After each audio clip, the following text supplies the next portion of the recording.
Every time I forge an iron sword, I gain 3 more days of lifespan. This is also the ability I acquired after transmigrating. As long as I keep hammering and quenching, my lifespan keeps growing indefinitely. Clang, clang, ding, ding. Years went by, and my lifespan reached a full 120,000 years. But I couldn't feel the slightest bit of joy, because I could only cultivate in the mortal realm. I couldn't break through the protective aura of immortals, nor could I ride a sword. So what is the point of eternal life if I can't truly ascend? Until one day, decades later, I finally learned that lifespan could also be used as fuel for the forge. That day, I was getting ready for an old customer from town to finish forging the last kitchen knife. Suddenly, a scarlet strange flame burst out of the blacksmith's furnace. An ancient god's remnant soul, sealed within a broken sword, drifted above my head. A deep, ancient light flickered in the remnant soul's eyes, locking its gaze on me. It let out an exclamation as if from ages past. Mortal, the flame of life inside you is actually this vast? I've never heard of such a thing. Never seen before. This is nothing less than the perfect furnace heaven has bestowed upon me. I frowned slightly and slowly put down the hammer in my hand. Staring at the translucent shadow floating in the air, I calmly asked, "Who are you? Why are you hiding among my pile of scrap metal?" The remnant soul stood proudly in midair, releasing a faint yet extremely high-level pressure. "I am the ice ancestor of the 9 nether realms. A divine general who ruled all heavenly weapons 10,000 years ago. Kid, if you are willing to acknowledge me as your master, I will teach you how to truly harness your inexhaustible lifespan." My heart trembled violently. Lifespan can be used to fight? Could it be it's not just for staying alive? Foolish mortals only know of everlasting youth without realizing that lifespan is the purest source of life energy in all creation.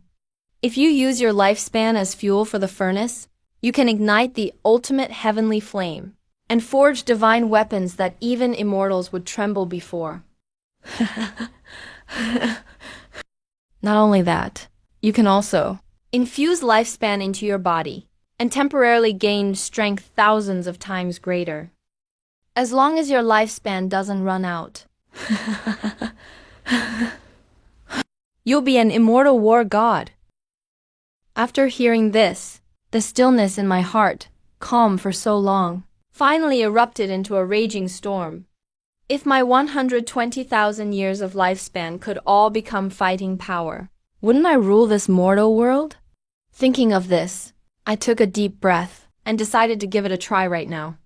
I looked at the half-finished kitchen knife in my hand, and an idea struck me. I tried to channel that mysterious power in my body, burning 1 year of lifespan.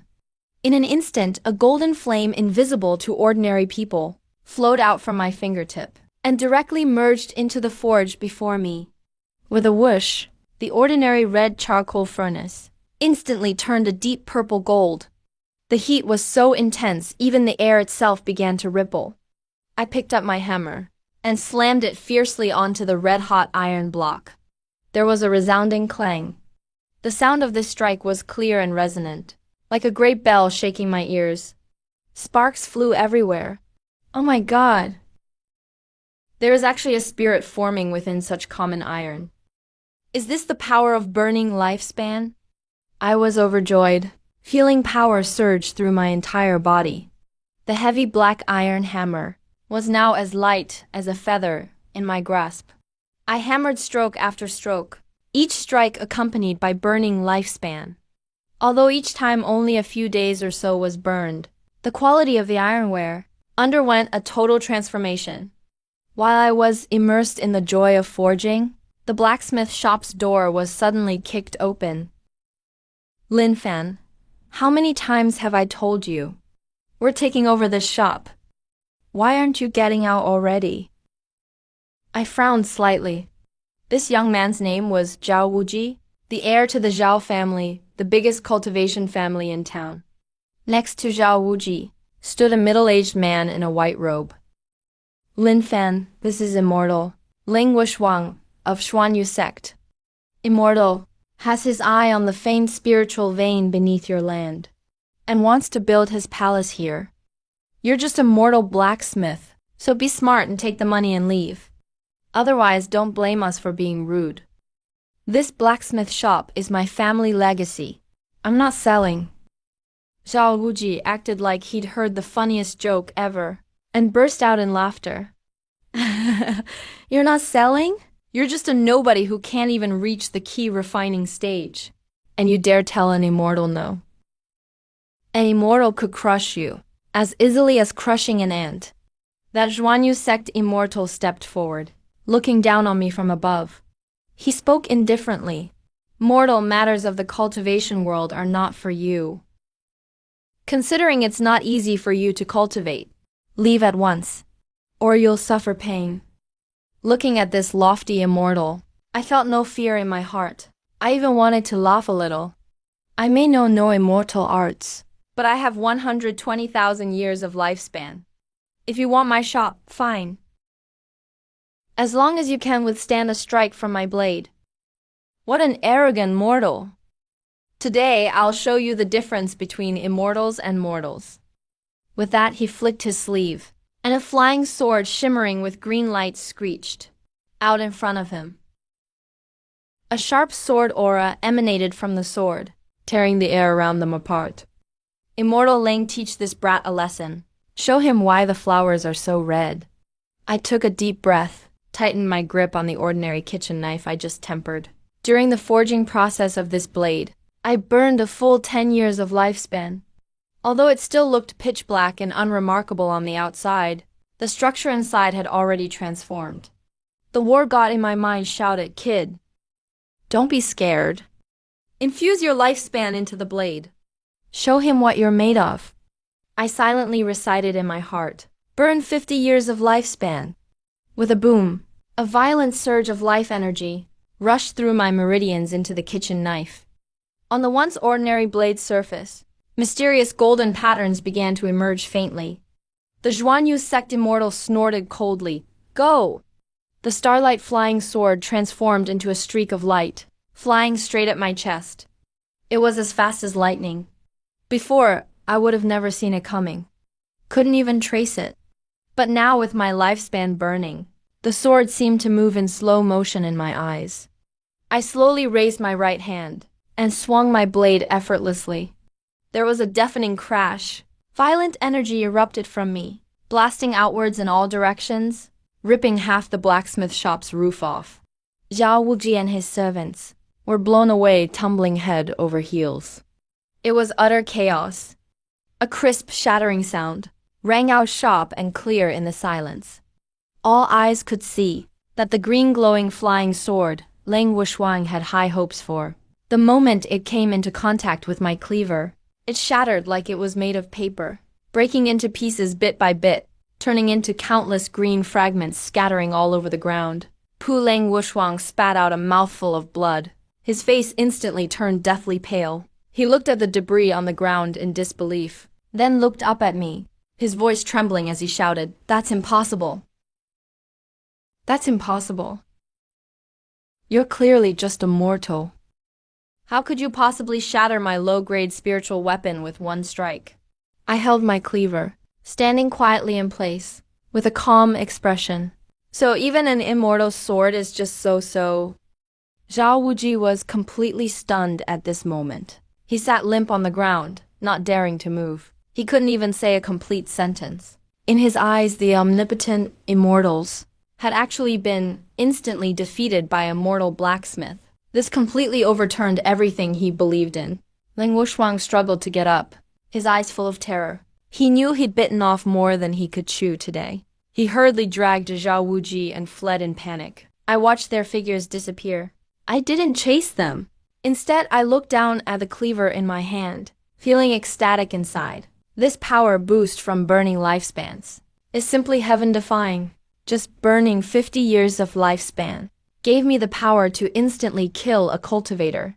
If I burn all of my 120,000 years of lifespan, how terrifying would that power be? The soldier spirit also clicked its tongue in amazement in my mind. Kid, your talent is average. But your lifespan is anything but. Your lifespan reserve is absolutely monstrous. But you made too big a scene just now. You'll attract stronger cultivators very soon. I nodded.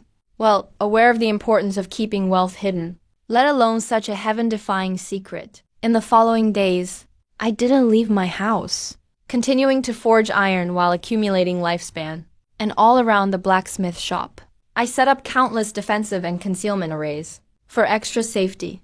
I even used secret runes I'd researched for years to completely mask the aura of the entire blacksmith shop.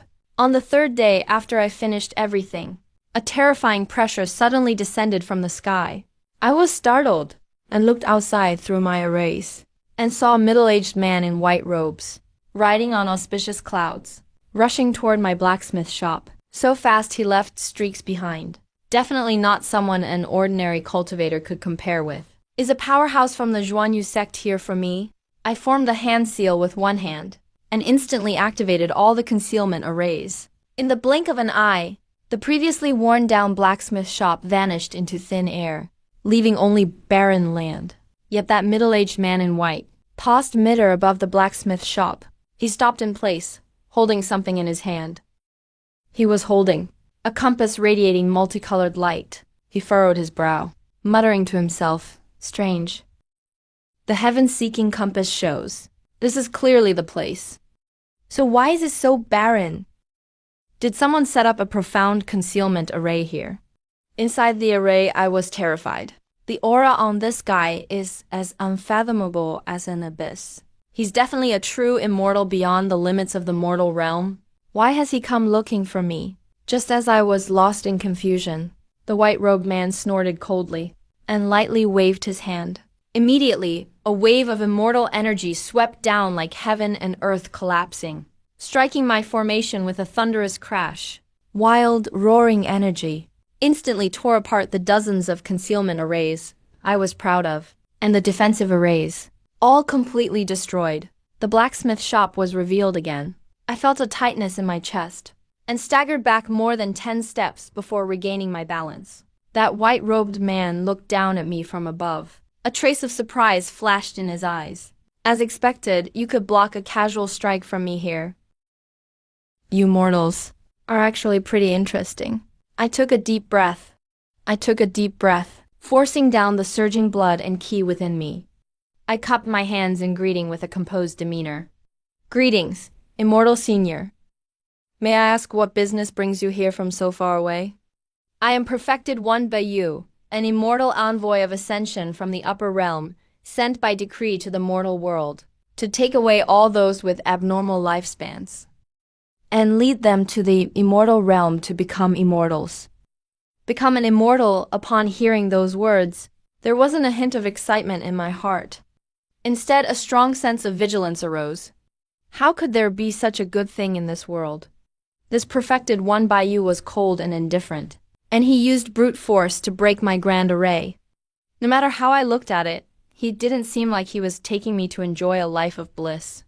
Besides, my current lifespan is a full 120,000 years. If the mighty experts of the immortal realm found out, who knows if they'd treat me as some kind of genius, or refine me like some earthly treasure. Thinking of this, I replied respectfully, "Thank you for your kindness, Immortal.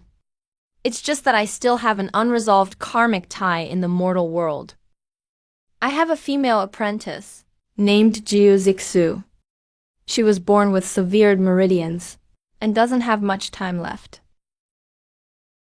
I promised to look after her for the rest of her life.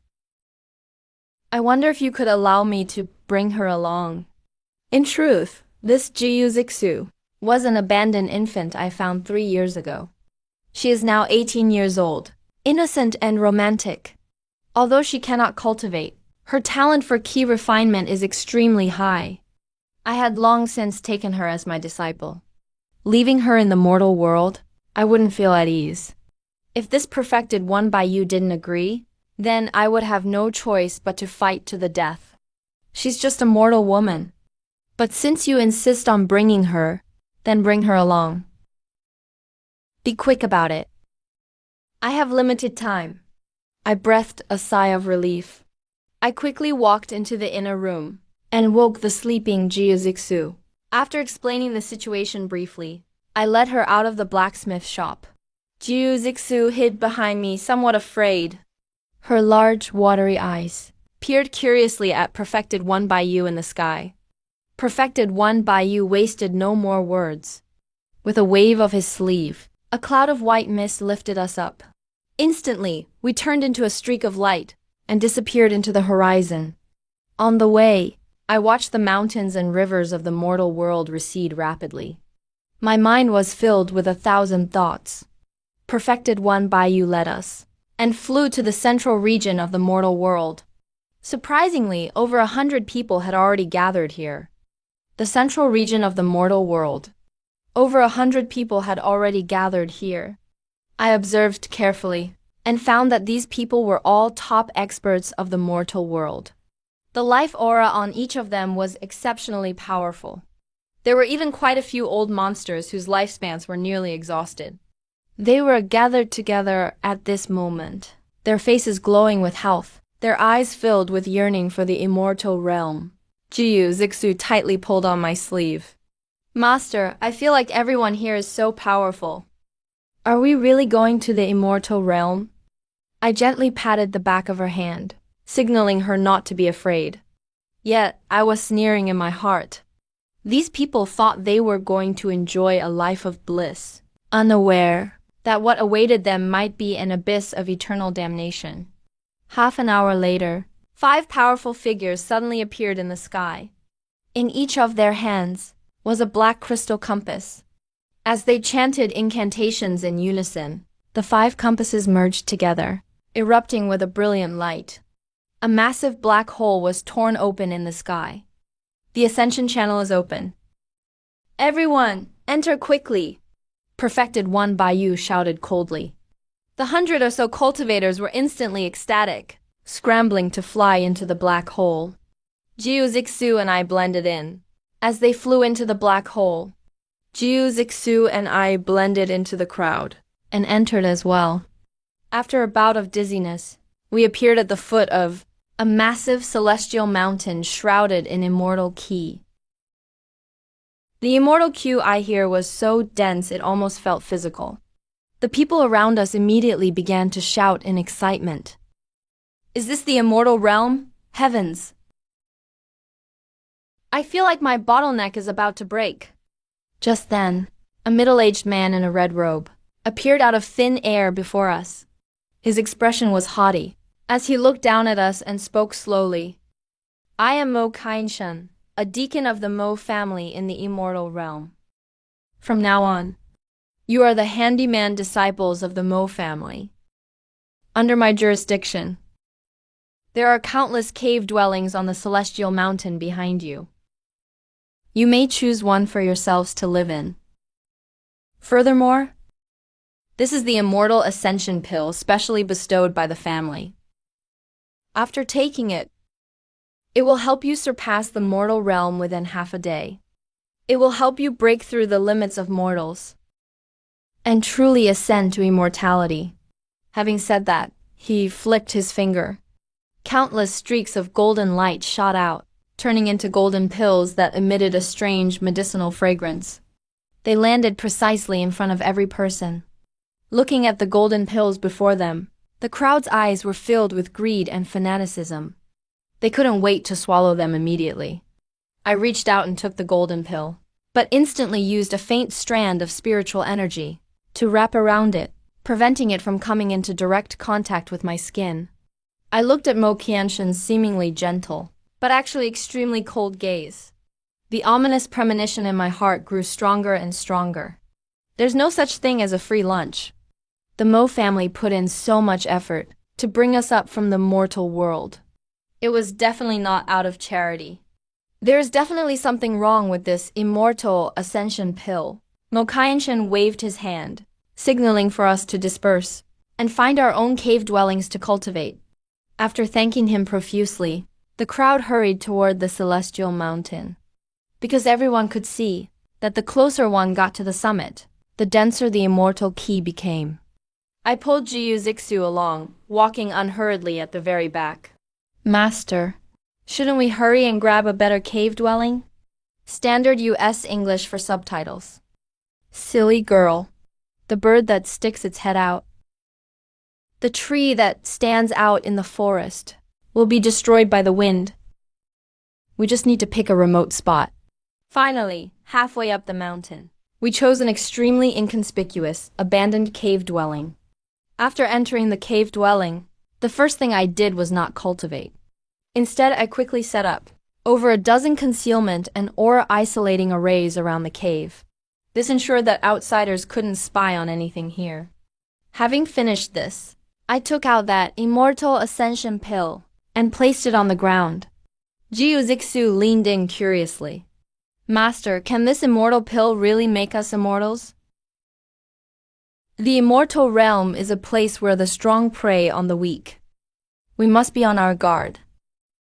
Zhuer, step back first. I took out a sophisticated appraisal array. I had made this in the mortal world, using rare treasures I'd collected over years of blacksmithing. It was crafted specifically to analyze the components of any pill. I placed the Immortal Ascension pill in the center of the array. With a slight movement of my divine sense, I activated the array. After a moment, a wisp of black mist emerged from the array.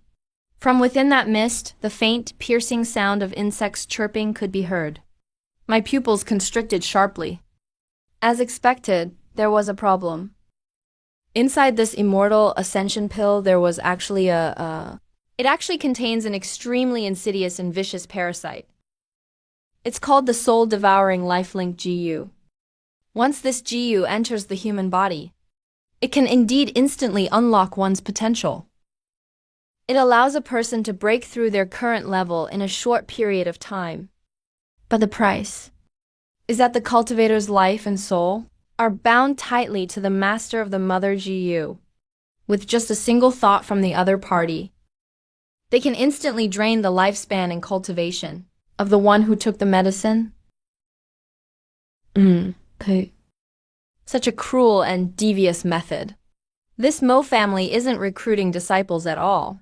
They're just raising livestock they can slaughter at any time. Jiu Zixu saw that black mist and turned pale with fright.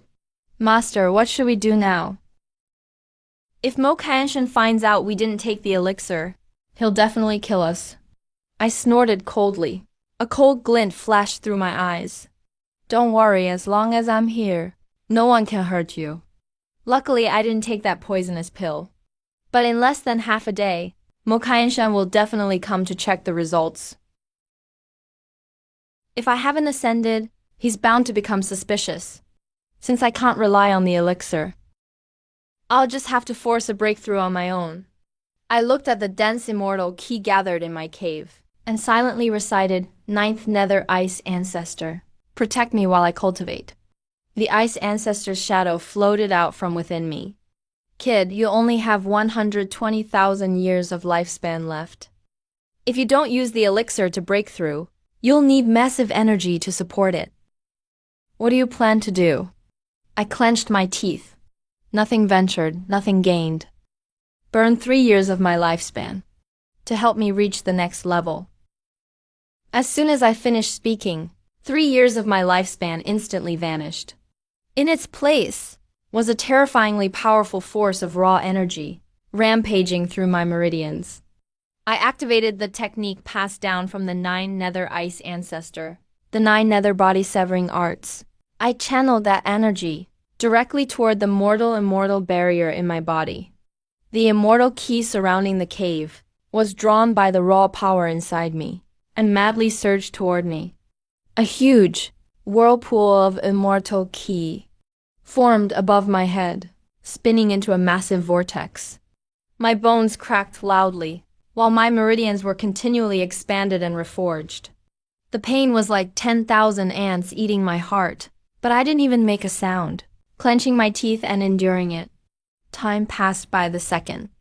There was only 1 stick of incense left, before the half-day deadline.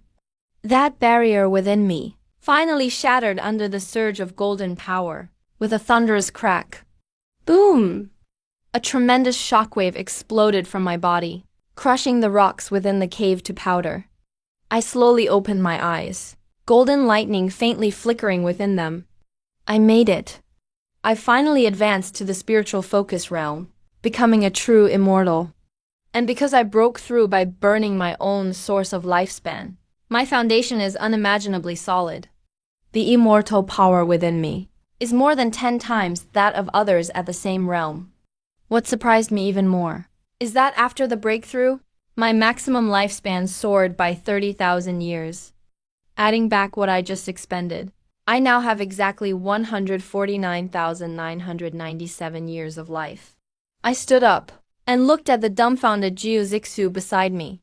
I smiled slightly. Zuer, your master has broken through. Now it's your turn. Jiushi, now it's up to you. Even though Jiu Zixu can't cultivate, I secretly used a special technique earlier to disguise his aura as someone who's already ascended. As long as Mo Qianshen doesn't use his divine sense to examine closely, there's no way he'll notice the truth. We walked out of the cave dwelling and arrived at the square at the foot of the mountain. By now the square was packed with people.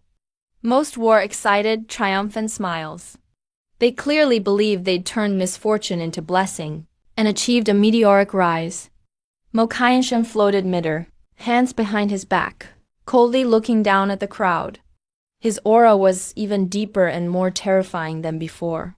He was clearly incredibly powerful. When the time was up, Mo Qianshen finally spoke, his voice utterly devoid of emotion. Everyone stepped forward immediately. Those who reacted a little slower were scared out of their wits, scrambling hurriedly to the center of the square. Mo Qianshen's steely gaze swept across the crowd, finally settling on 4 pale-faced, weak and mortal cultivators. He asked coldly, "You 4. Why haven't you ascended?" "Elder Mo, spare us. Our talent is poor. Our talent is lacking. We couldn't fully absorb the pill's power. Please give us another chance. Since you failed to ascend, you're of no value to the Miao family." "Not at all." He had barely finished speaking when Mo Qianshen flicked his fingers, and 4 faint red beams shot into the bodies of those 4. In the next instant, to everyone's shock and horror, the 4 began to swell rapidly, their very souls completely destroyed. A thick stench of blood filled the air, and the crowd's excitement instantly turned to dread. Mo Qianshen clapped his hands. "As for the rest of you, since you behaved yourselves, the Mo family naturally won't treat you badly. From now on, you're all officially authorized servants of the Mo family. As long as you obey, you can keep living. If you ever have second thoughts, your fate will be just like theirs." Everyone exchanged glances, eyes filled with terror and confusion. An old cultivator who had lived for over 1,000 years stepped forward trembling and respectfully asked, "Immortal Mo, may I ask what does it mean to be an authorized servant?" A cruel smile curled on Mo Qianshen's lips. "You received our Mo family elixir, became immortals. So your lives belong to us now. Since your lives are ours, your lifespan is also ours. From now on, the clan will provide you with cultivation resources every month to help you make breakthroughs. But after every breakthrough, you must hand over 90% of your lifespan to the Mo family. You can only keep 1,000 years for yourselves to survive." Hearing this, I couldn't help but sneer inwardly. Just as I expected. The Mo sect is treating us like crops, harvesting us at will. Cultivation is supposed to be for attaining longevity. Yet the extra lifespan these people painstakingly cultivate will be forcibly taken away by the Mo sect 90% in an instant. How is this any different from livestock waiting to be slaughtered in a pigsty? What's the difference? Moreover, Mo Qianshen mentioned the method of extraction. This means the Miao sect possesses some malicious artifact capable of seizing others' lifespan. Or perhaps a formation. The lifespan within me is enormous. If they discover this, I'd definitely be doomed with no place to be buried. I must urgently figure out a way to escape. Mo Qianshan seemed to see through some people's intentions. He sneered and said, I know. Some of you are definitely thinking about fleeing. But I advise you all to give up that little scheme. In the ascension pills you swallowed lies our Mo sect's unique secret technique. Without the antidote each year, your bodies and souls will rot inch by inch in excruciating pain like 10,000 layers of trial. Rot away little by little. Ultimately, you'll become a puddle of filthy water. If you don't believe me, you can experience it for yourselves. After saying that, Mo Qianshan took out an object, completely pitch black, a skull carved with countless evil spirits. He gently shook the skull. Immediately, shrill wails and ghostly cries echoed across the plaza. The next moment, the crowd suddenly erupted in agonizing screams. Those cultivators who took the golden pills all looked deathly pale, collapsed on the ground, writhing in pain, appearing extremely twisted and terrifying. I was shocked within, silently thinking this is bad. I didn't take that golden pill. If I show zero reaction, Mo Qianshan will definitely notice the flaw. I instinctively gritted my teeth, blended in with the crowd, slumped down heavily to the ground, holding my head with both hands, putting on an extremely pained and twisted expression, even let out convincing screams. Jiu Zixu, following my hint, also crouched aside, face pale as a ghost, her whole body unable to stop trembling. Mo Qianshan surveyed the miserable scene on the ground. A trace of satisfaction flickered in his eyes. Now you see how serious this is, right? So long as you behave, I'll give you your antidote on schedule. Now, everyone. Now follow me to the 10,000 armaments Immortal seed and surrender your first batch of lifespan. Mo Qianshan waved his hand, summoning a giant flying vessel radiating a dazzling green glow. On that flying vessel emitted incredibly powerful defensive formation waves. Clearly, it's a rare treasure. I lowered my head, following everyone, boarding the flying vessel in order. The moment I stepped on the vessel, I sensitively sensed a powerful divine sense sweeping over me. But the 9 nether-severing arts in my body had already perfectly concealed my lifespan and cultivation fluctuations, making me appear exactly like an ordinary spirit convergence cultivator. The vessel sped across the void. After a short while, we landed atop a vast black wasteland. In the center of the wasteland stood a towering black giant tower reaching into the clouds. Around the tower hung dense death energy and resentment, and countless phantom shadows of divine weapons could vaguely be seen, glimmering near the tower. This is the 10,000 armaments Immortal seed, and also the forbidden land of the Mo sect. After entering, the Immortal seed spirit will question you on how much lifespan you're willing to sacrifice. Each of you must offer up 30,000 years of lifespan. After the sacrifice, the Immortal Court will grant you a treasure based on your offering. You'll receive a corresponding treasure according to the lifespan you've sacrificed. Only after handing over the treasure can you get your monthly antidote and resources. If anyone dares be crafty and doesn't sacrifice enough lifespan, don't blame me for being ruthless. Listening to Mo Qianshan's words, I started calculating silently. Looks like this 10,000 armaments Immortal seed is the tool the Mo sect uses to strip and convert lifespan. But the good news is, Mo Qianshan himself apparently can't directly see how much lifespan we actually have inside. He can only rely on the Immortal seed's feedback through the level of treasure to determine if we've submitted enough. This gives me plenty of room to maneuver. At the entrance of the black giant tower, an eerie blue screen of light flickered. Despite being extremely reluctant inside, under Mo Qianshan's threat, everyone could only brace themselves. Everyone could only brace themselves and walk in one after another. Jiu Zixu and I walked at the back of the crowd. As soon as we passed through the light screen, everything around us changed dramatically in an instant. We found ourselves in an endless starry sky. The ground below was nothingness. All around us floated countless, powerful treasures radiating all kinds of light. And just then, a deep ancient voice from ages long past boomed in my mind. Trial taker, what divine weapon do you seek? How much lifespan will you sacrifice? With that voice, a vast flood of information poured into my mind. Instantly, I understood the rules here. In the 10,000 armaments Immortal seed, treasures are ranked from Immortal Grade 1 to Immortal Grade 10. Each grade is split into inferior, middle, superior, and perfect. Sacrificing 30,000 years of lifespan earns you a Grade 3 Immortal treasure. Sacrificing 80,000 years gets you a Grade 4 Immortal treasure. And offering up 180,000 years lets you obtain the legendary Grade 5 Immortal Supreme treasure. Gazing at the void, those enticing, radiant treasures, my heart burned with excitement. Right now, I have nearly 150,000 years of lifespan. If I'm just handing over a Grade 3 Immortal treasure, I only need to sacrifice 30,000 years of lifespan. The rest of my lifespan, I can totally use to exchange even more supreme weapons for myself and Jiu Zixu, for incredible defensive treasures. As long as I don't hand over the good stuff, Mo Kaiyanshan will definitely never find out.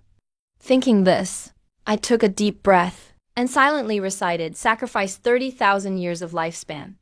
Boom! I felt a majestic vitality within me, being sucked out by an invisible force.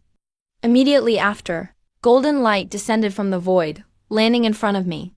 As the light faded, a sword radiating intense fire energy floated quietly in midair. A superior Grade 3 Immortal treasure, the Departing Flame Immortal Sword. I reached out and grabbed the hilt, immediately feeling a surge of wild immortal power flowing from the sword into my body. It truly lives up to being a superior Grade 3 Immortal treasure. In the mortal realm, this would absolutely spark a brutal frenzy among cultivators. But this sword is meant to be handed over to Mo Kaiyanshan soon, so I'm not really attached. Because I still have plenty of lifespan to spend. That ancient voice echoed again, trial taker. You still have extra lifespan. Do you wish to continue sacrificing it? A sharp glint flashed in my eyes, and silently, I resolved to go all in. I have to get some real trump cards for self-defense for both myself and Zuer. Something that can truly protect us, or even turn the tables.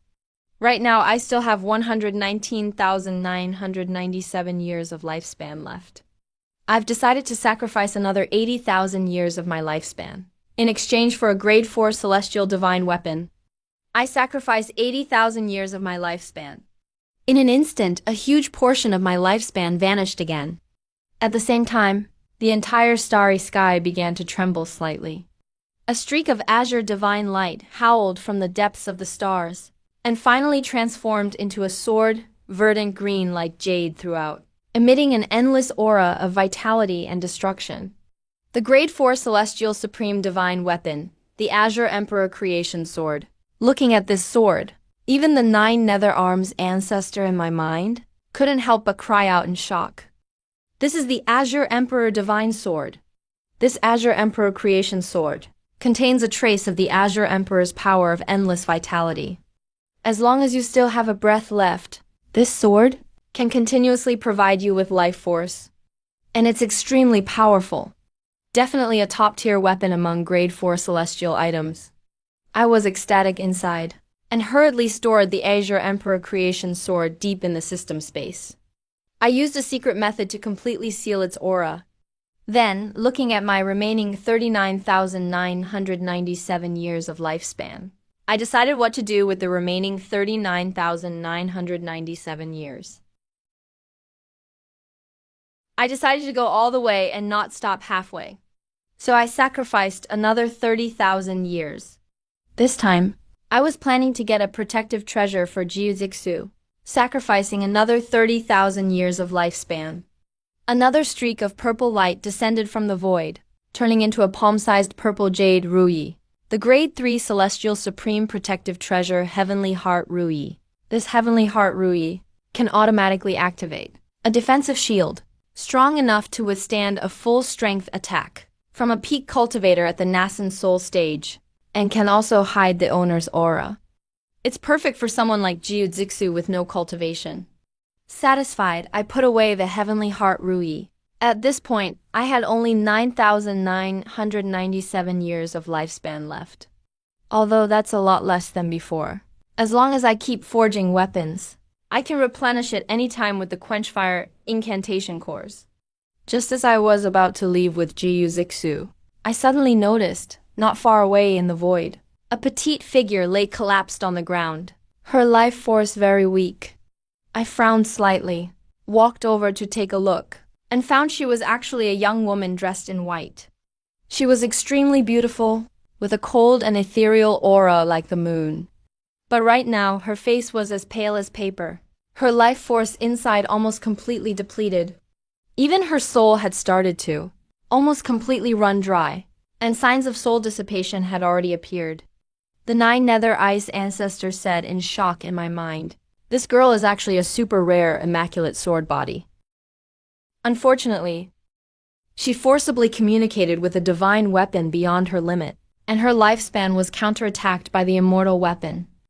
Now she has less than 10 days left to live. Without a miraculous opportunity, she's doomed to die. Immaculate sword body. I felt a stir in my heart. This is a once-in-a-million supreme sword cultivator talent. If I could take her as a disciple, she would definitely be a great asset to me in the future. Anyway, I still have more than 9,000 years of life left now, so saving her won't do any harm. I squatted down and gently guided a strand of pure life force into her forehead, slowly injecting it into her body. At the same time, I silently recited, "Burn 500 years. Transfer lifespan into this woman." Boom! As my lifespan burned, a powerful, gentle wave of life force instantly surged into the woman's limbs and body. Her life force, which had nearly dried up,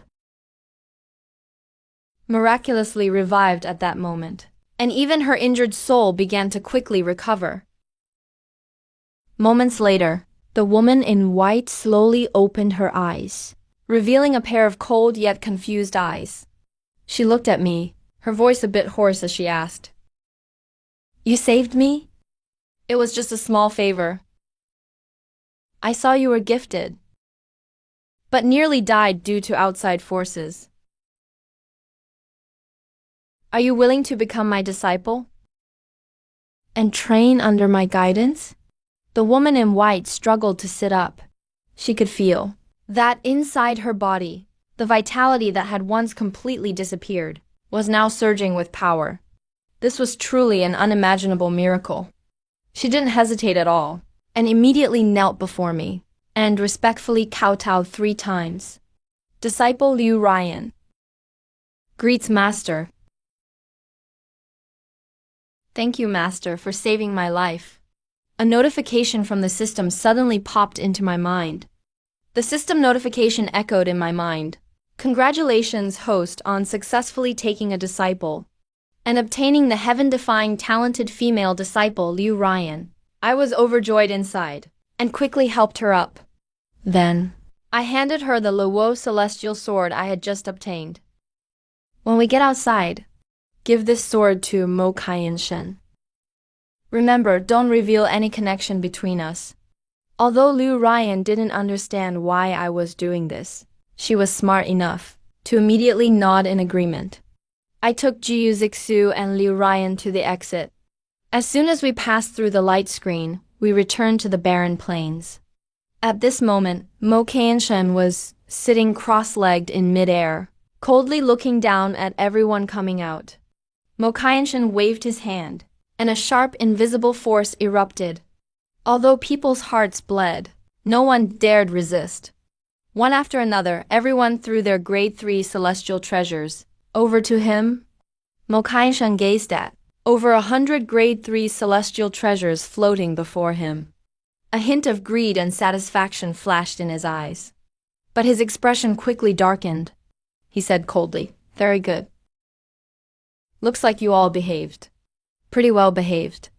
But to prevent anyone from hiding something good. Now, everyone, put your storage bags and personal belongings down and submit to my divine sense inspection. Hearing this, a few people among the crowd immediately turned as pale as death. They clearly hoped to get away with it, having hidden even better treasures inside. I tensed up inside, but I didn't panic at all.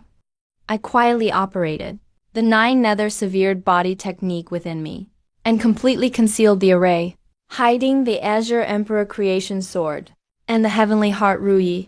At the same time, using the Great Dream Heavenly Masks transformation technique, I disguised my aura and physical condition, so not a trace could be found. Mo Qianshan's divine sense was like a blade, sweeping roughly over everyone. Miserable screams rang out. A few cultivators who'd hidden grade 4 celestial treasures were instantly seized by Mo Qianshan from a distance. Mo Qianshan snorted coldly. "You fools! How dare you play tricks right under my nose?" With no hesitation, he smacked and shattered their heads. Seized the treasures they obtained for themselves. Using those cruel and bloody methods, caused everyone present to tremble uncontrollably in fear.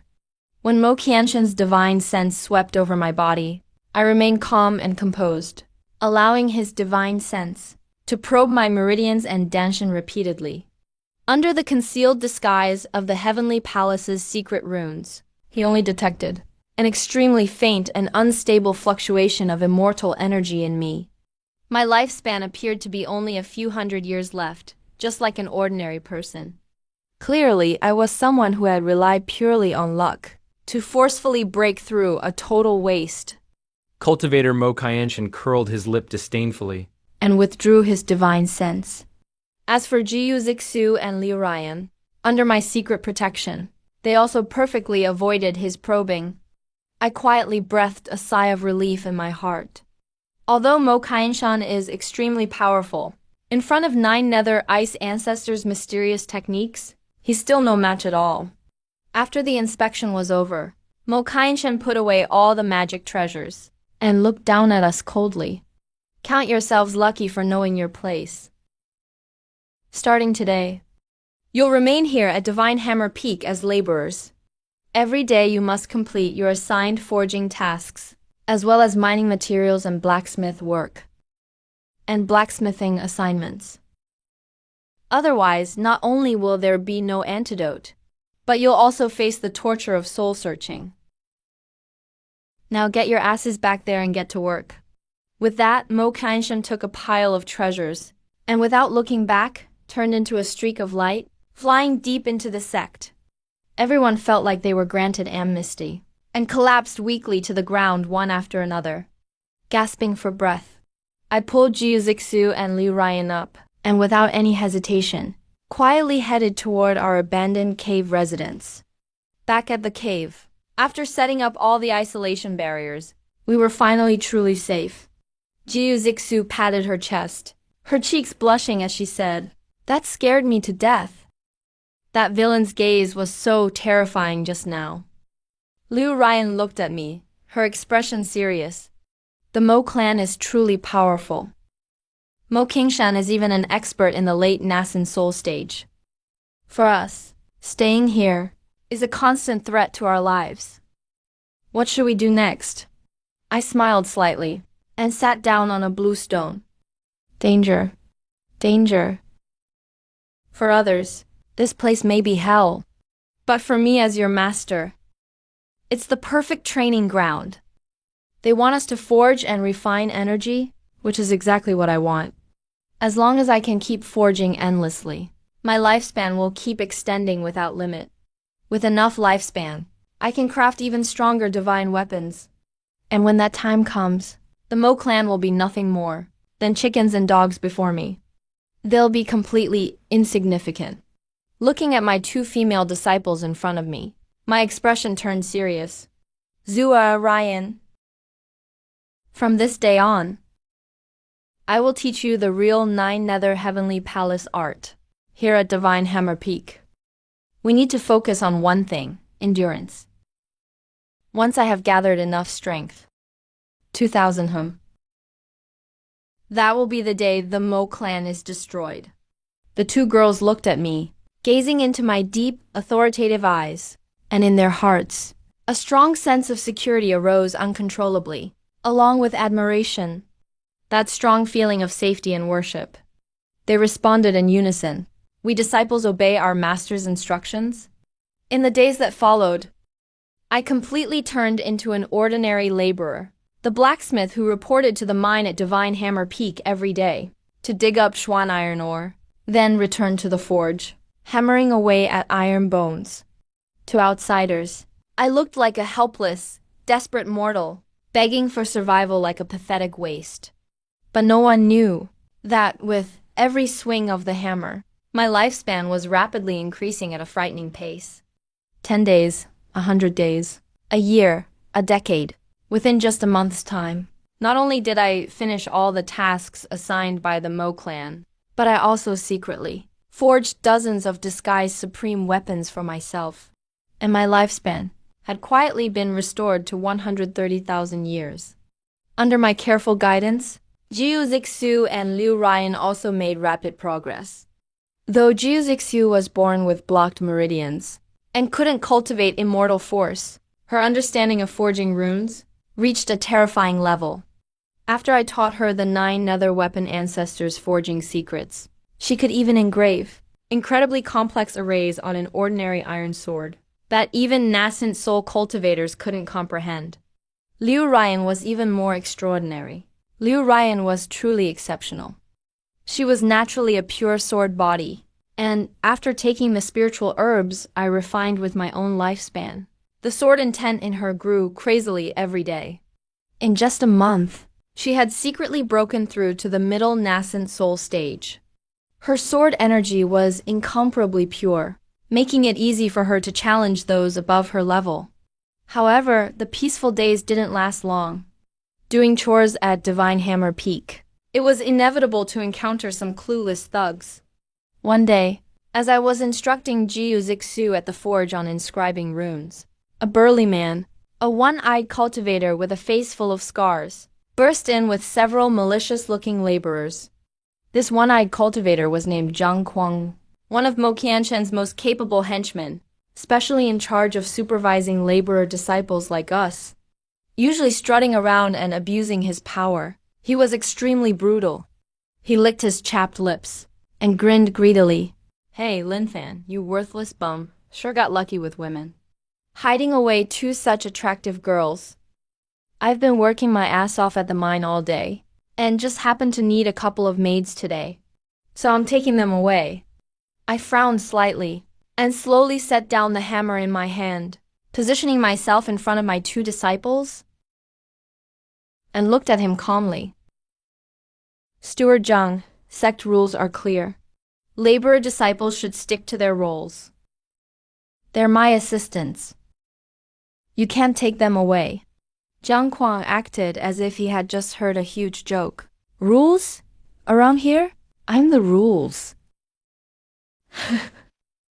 You, a piece of trash barely able to cultivate immortality, think you can talk rules with me? Hey, ungrateful wretch boys, beat him! The laborers behind Zhang Kuang chuckled coldly, clenched their fists, and charged at me. I let out a sigh, feeling a bit helpless. I just wanted to quietly forge and get stronger. Why do idiots like these always come asking for trouble? Coming right to my doorstep. Master, let me kill them. I gently shook my hand, signaling for him to step back. There's no need for you to dirty your hands killing them. No need to soil yourself. I looked at the ones charging at me. The approaching laborers silently chanted in their hearts. Burning 10 years. Lifespan fused into both fists. Boom, a surge of incomparably wild power instantly flooded my fists. Before anyone could see my move, I stepped forward in one stride and punched the chest of the lead laborer. Bang, accompanied by a deep, muffled crash. That laborer, who had just reached the early focus realm, didn't even have time to scream. His whole body, like a snapped kite, was sent flying backwards and crashed heavily into the distant mountainside. Fainting instantly, the two remaining laborers stopped dead in their tracks, staring at the scene. Their eyes were almost popping out. How is this possible? Wasn't this Lin Fan just a loser who broke through thanks to luck? How does he have such terrifying physical strength? Jiang Kuang also wiped the smile off his face. His expression turned extremely grim. Good kid, hiding your strength so well. No wonder you don't show me any respect. But I am at the late focus realm. Today I'll let you show you the strength of my late stage cultivation. Today I'll let you know the price for meddling in other people's business. Jiang Kuang roared angrily. Immortal energy surged from his whole body. A heavy saber emitting black demonic energy appeared in his hand. He gripped the saber with both hands, with the momentum of splitting heaven and earth apart, and slashed viciously towards my head. This strike was extremely powerful. The surrounding air let out a piercing sonic boom. I sneered coldly. My body did not dodge or evade.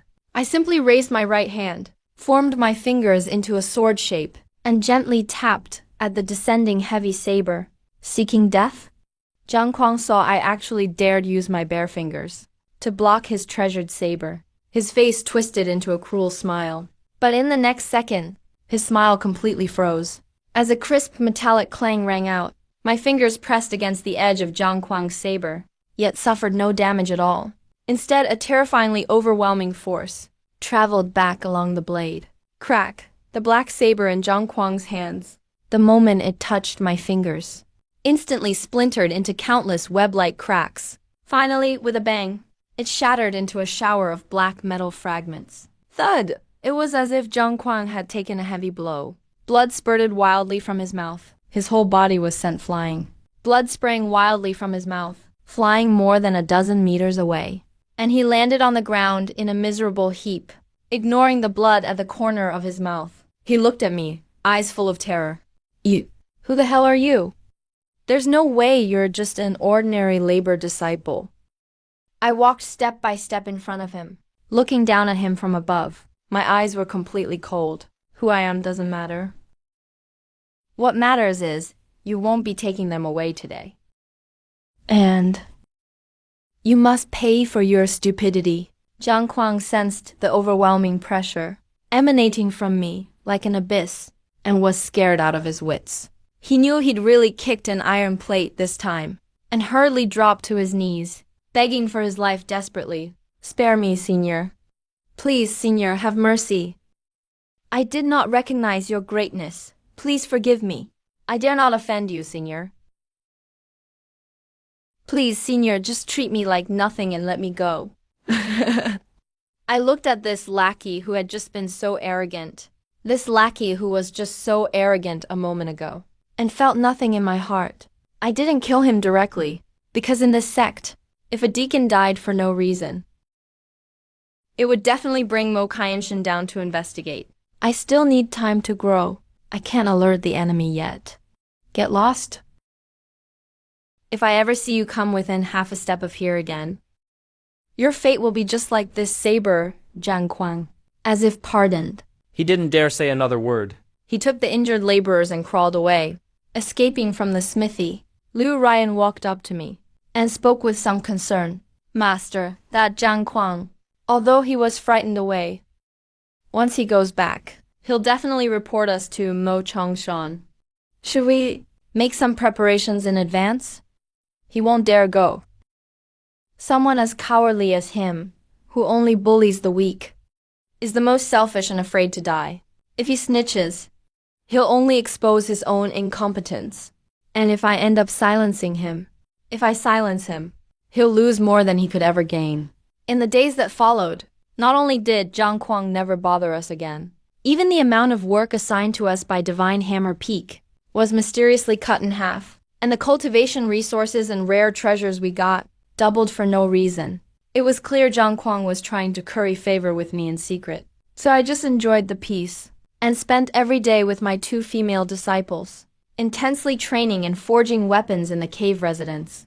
In a flash, half a year passed. During these 6 months, thanks to my relentless effort forging weapons, my lifespan within me had quietly, broken through to a staggering 150,000 years. The underworld soldiers, under the nurturing of all that pure lifespan, finally regained 30% of their strength. Kid, I can sense it. Deep beneath Divine Hammer Peak, something astonishing is buried. The energy emanating from it is definitely above 5th grade Immortal level. It might even be a damaged ancient artifact. An ancient artifact. My heart skipped a beat. There's actually something this incredible under Divine Hammer Peak. No wonder the Mo clan made their base here. Looks like they're after that ancient artifact too. The underworld soldier nodded. That's right. But the artifact is surrounded by layer upon layer of seals. And there's endless resentment and deathly aura clinging to it. For centuries, the Mo clan has kept harvesting lifespan from you mortals who ascended, endlessly pouring pure longevity to reinforce and cleanse the death seal around the artifact. If I'm not mistaken, in as little as 3 months, or as much as half a year, the seals around the artifact will be completely gone. By then, Mo Shen will definitely use the lives of all you laborer disciples. Go perform the final ritual. Forcefully subdue that divine artifact. Hearing this, a trace of icy killing intent flashed in my eyes. The Mo clan, What a cunning plan.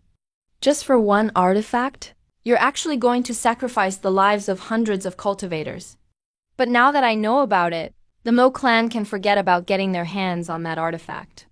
Looking at my dazzling 150,000-year lifespan, a cold smirk appeared at the corner of my mouth. Since you want to wear down the seal with life force, I'll use my 150,000 years of life to prepare you a colossal surprise. In the days that followed, on the surface, I kept forging iron and going about my chores as usual every day. But in secret, I started having Ji Zixu and Li Ryan prepare for evacuation. As for me, during the dead of night, I quietly used the earth escape technique to sneak deep beneath the sacred hammer peak. With the guidance of the 9 Nether Weapons Division, I passed through layers of dangerous magma in silence. At last, I reached the very heart of Sacred Hammer Peak. The sky was filled with rolling dark red murderous light. I slowly stood up, brushed the dust off my body. That was once pure celestial energy, now forcibly tainted with dust. That was once pure celestial energy, now violently twisted, turning into an overwhelming aura of resentment. Zua Ryan, the show's about to begin? Let's go. Taking my 2 female disciples, I calmly walked out of the dilapidated cave dwelling. At that moment, halfway up the mountain, howling winds raged, kicking up flying stones everywhere. Countless servant disciples, terror etched on their faces, were running mindlessly toward the mountaintop plaza. Their steps were disorderly, and every face brimmed with utter despair, because they could clearly feel the elixirs inside them burning uncontrollably. A stillness welling from the depth of the soul felt like invisible chains, dragging them forward. Buxu clung tightly to me from behind. Master, those people are in so much pain. That immortal pill is way too terrifying. I gently patted his shoulder, softly comforting Zur. Don't be afraid, your master is here. The seals can't harm you at all. Master, if things turn violent later, your disciple is willing to take the lead. I smiled faintly and shook my head. No rush. Let's watch the drama first. Wait until Mo Qingshen is at his cockiest. And when Mo Qingshen is feeling most triumphant, that's when we'll give him his gift. When we arrived at the mountaintop plaza, the sight before us was both grand and eerie. Hundreds of servant disciples had formed a massive circle, kneeling on the ground. In the center of the plaza, the giant altar was now fully lit, dark red runes crawling across the ground, all converging toward the Taoyuan Azure Prime Cauldron in the heart of the array. Mo Qianshan was hovering high in the air above the cauldron. A terrifying late core formation aura radiated from him. His once thin face, lit by the firelight, looked absolutely hideous. Mo Qianshan laughed up toward the sky. Everyone, today is the day you will all contribute to the Mo clan.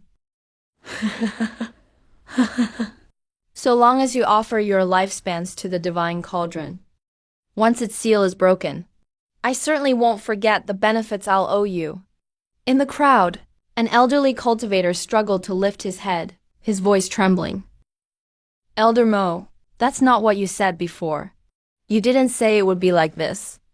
You clearly promised, as long as we handed in treasures on time. You'd give us the antidote. You're just a bunch of lowly servants from the mortal world. You dare to bargain with an immortal like me. Without your lifespan, how could I possibly control the Taoing Azure Prime Cauldron? None of you are escaping today. With that, the cultivators on the plaza let out miserable screams, all clutching their heads and writhing in agony on the ground. The vital energy in their bodies turned into strands of green silk, snaking along the runes on the ground, surging crazily toward the Taoing Azure Prime Cauldron.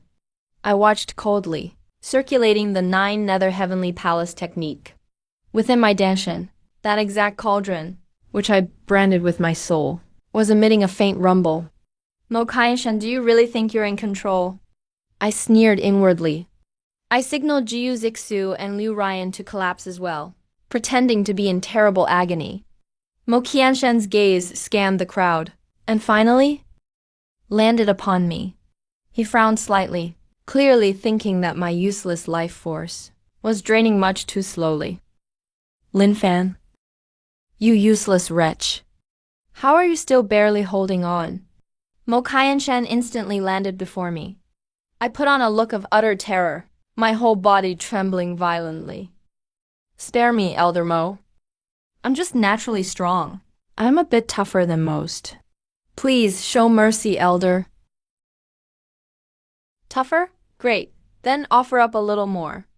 With that, he struck my shoulder with his palm, intent on forcefully extracting my lifespan. However, the instant his hand touched my shoulder, I silently recited, burn 500 years. Lifespan backlash. Boom! A vast life force beyond imagination rushed up my meridians like a torrent and smashed straight into Mo Qianshan's body. Mo Qianshan's expression changed drastically, feeling only an utterly uncontrollable, violent power rampaging through his meridians. This power was too much, simply more than he could possibly withstand. Impossible! You, a mere mortal. How could you possess this terrifying life energy? Mo Qianshan exclaimed in shock, staggering backward again and again. A few wisps of his fundamental energy even spilled from his lips. I slowly stood up, the terror vanishing instantly from my face, replaced by a frosty, bone-chilling smile. Elder Mo, how do you like absorbing my lifespan? All the servant disciples around were completely stunned.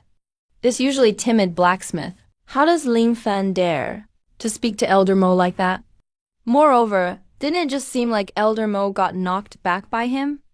Courting death, Mo Qianshan roared in humiliation, his immortal energy erupting, as he swung his palm at the crown of my head. Ryan, he's yours. Yes, master. A crisp, cool voice rang out, and an emerald swordlight shot skyward, like a meteor tearing through the night. Liu Ryan dashed forward like lightning, blocking in front of me in an instant. In her hand was the Azure Emperor Creation Sword. He instantly shielded me.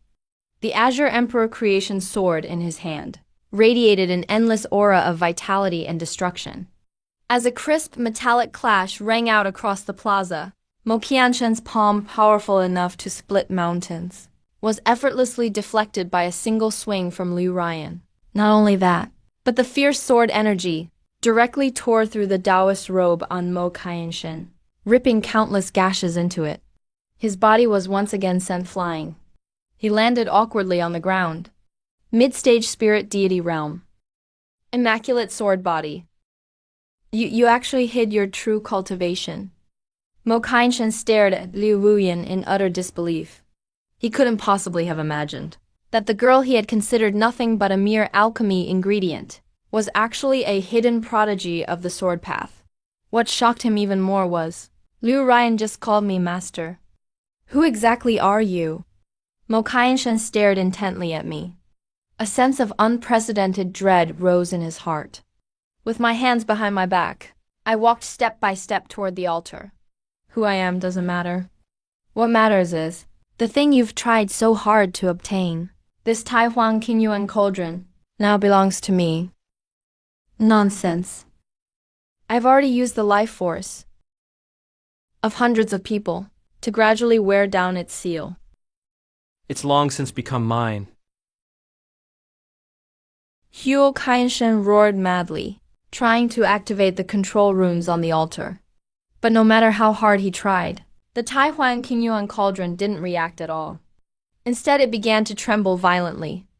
The dark red runes on the cauldron, at this moment, miraculously turned to an exquisite golden hue. A holy and ancient aura spread out from within the cauldron. 9 nether heavenly palace. Heed my command. I softly spoke a few words. Whoosh, the huge Taihuan Qingyuan cauldron instantly transformed into a beam of golden light and flew straight into the center of my forehead. What? Mo Qianshan stood there dumbfounded, as if his soul had left his body. The grand plan he had plotted for centuries was, in an instant, handed over to someone else as a wedding dress. Because of the shock to his mind, Mo Qianshan's immortal energy scattered at once. In terror, he discovered the last thread of connection between himself and the divine cauldron had been completely severed. I'm going to fight you to the end. Mo. Totally severed? I'm going to fight you to the end. Mo Qianshan's eyes widened, completely consumed by madness. He suddenly crushed the skull in his hand, preparing to perish together. But I was no longer giving him any chance. Time domain. A mysterious fluctuation, centered on me, instantly spread across the entire mountaintop plaza. In that instant, the wind died and the clouds froze. Mo Qianshan's forward-charging body became rigid, frozen in midair. Even the savage expression on his face and the volatile immortal power flickering in his eyes were completely motionless. Even those struggling, tormented servant disciples around us all froze in strange postures at that moment as well, unable to move at all. In this time-frozen realm, I alone could move freely. I slowly walked up to Mo Qianshan, staring at his face now filled with fear and despair. Elder Mo, thank you for showing me the way. Be a good person in your next life. I raised my right hand, shaped my fingers into a sword, and lightly tapped Mo Qianshan's danshin. The 9 nether heavenly duke within me roared to life, turning into a miniature vortex.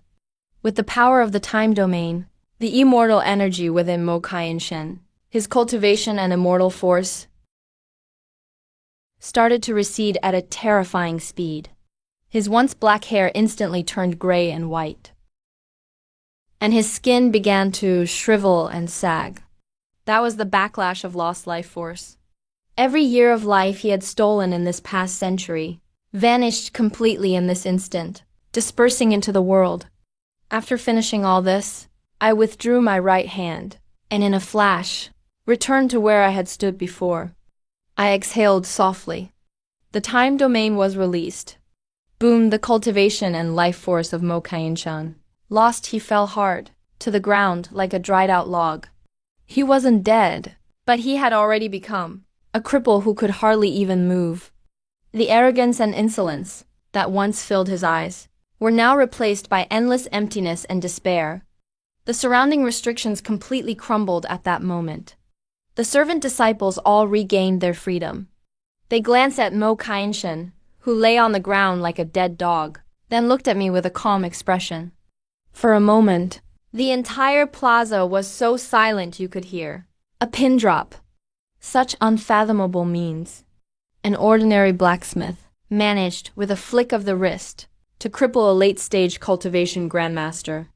I ignored them and turned to the newly freed servant disciples. You who were servants in this life, the restrictions have been lifted. You are free now. Run and save yourselves. Everyone was stunned for a moment, then exploded into thunderous cheers. Thank you, Senior, for saving our lives. We will never forget your great kindness. For as long as we live, countless people deeply bowed to me, then hurriedly ran down the mountain. They knew, now that Mo Kainshan had fallen, the Mo clan would soon be in chaos. If they didn't escape now, there would never be a better chance.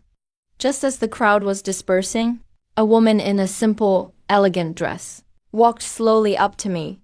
She didn't try to run, but knelt deeply before me, her expression tinged with a hint of pleading.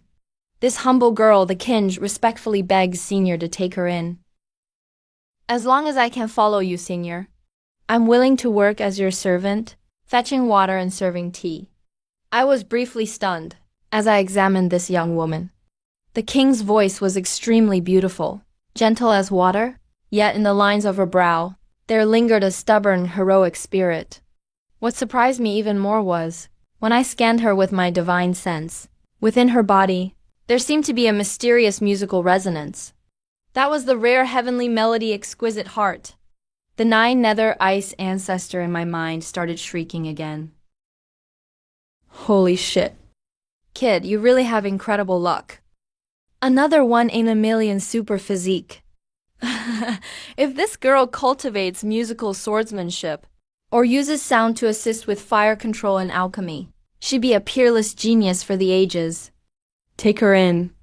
I couldn't help but find it funny in my heart, because the nine nether weapon ancestor was even more impatient than me. But I really do need more talented helpers. After all, the road ahead is unlikely to stay peaceful for long. Why do you want to follow me? I looked at the Kinj and asked calmly. The Kinj raised her head, her eyes a little red, her voice choked with emotion. My family once belonged to a reclusive clan, skilled in music among mortals. But because we possessed a family heirloom, we drew the greed of powerful figures. Overnight, my family was annihilated. My father, to protect me, gave me the last of his life force.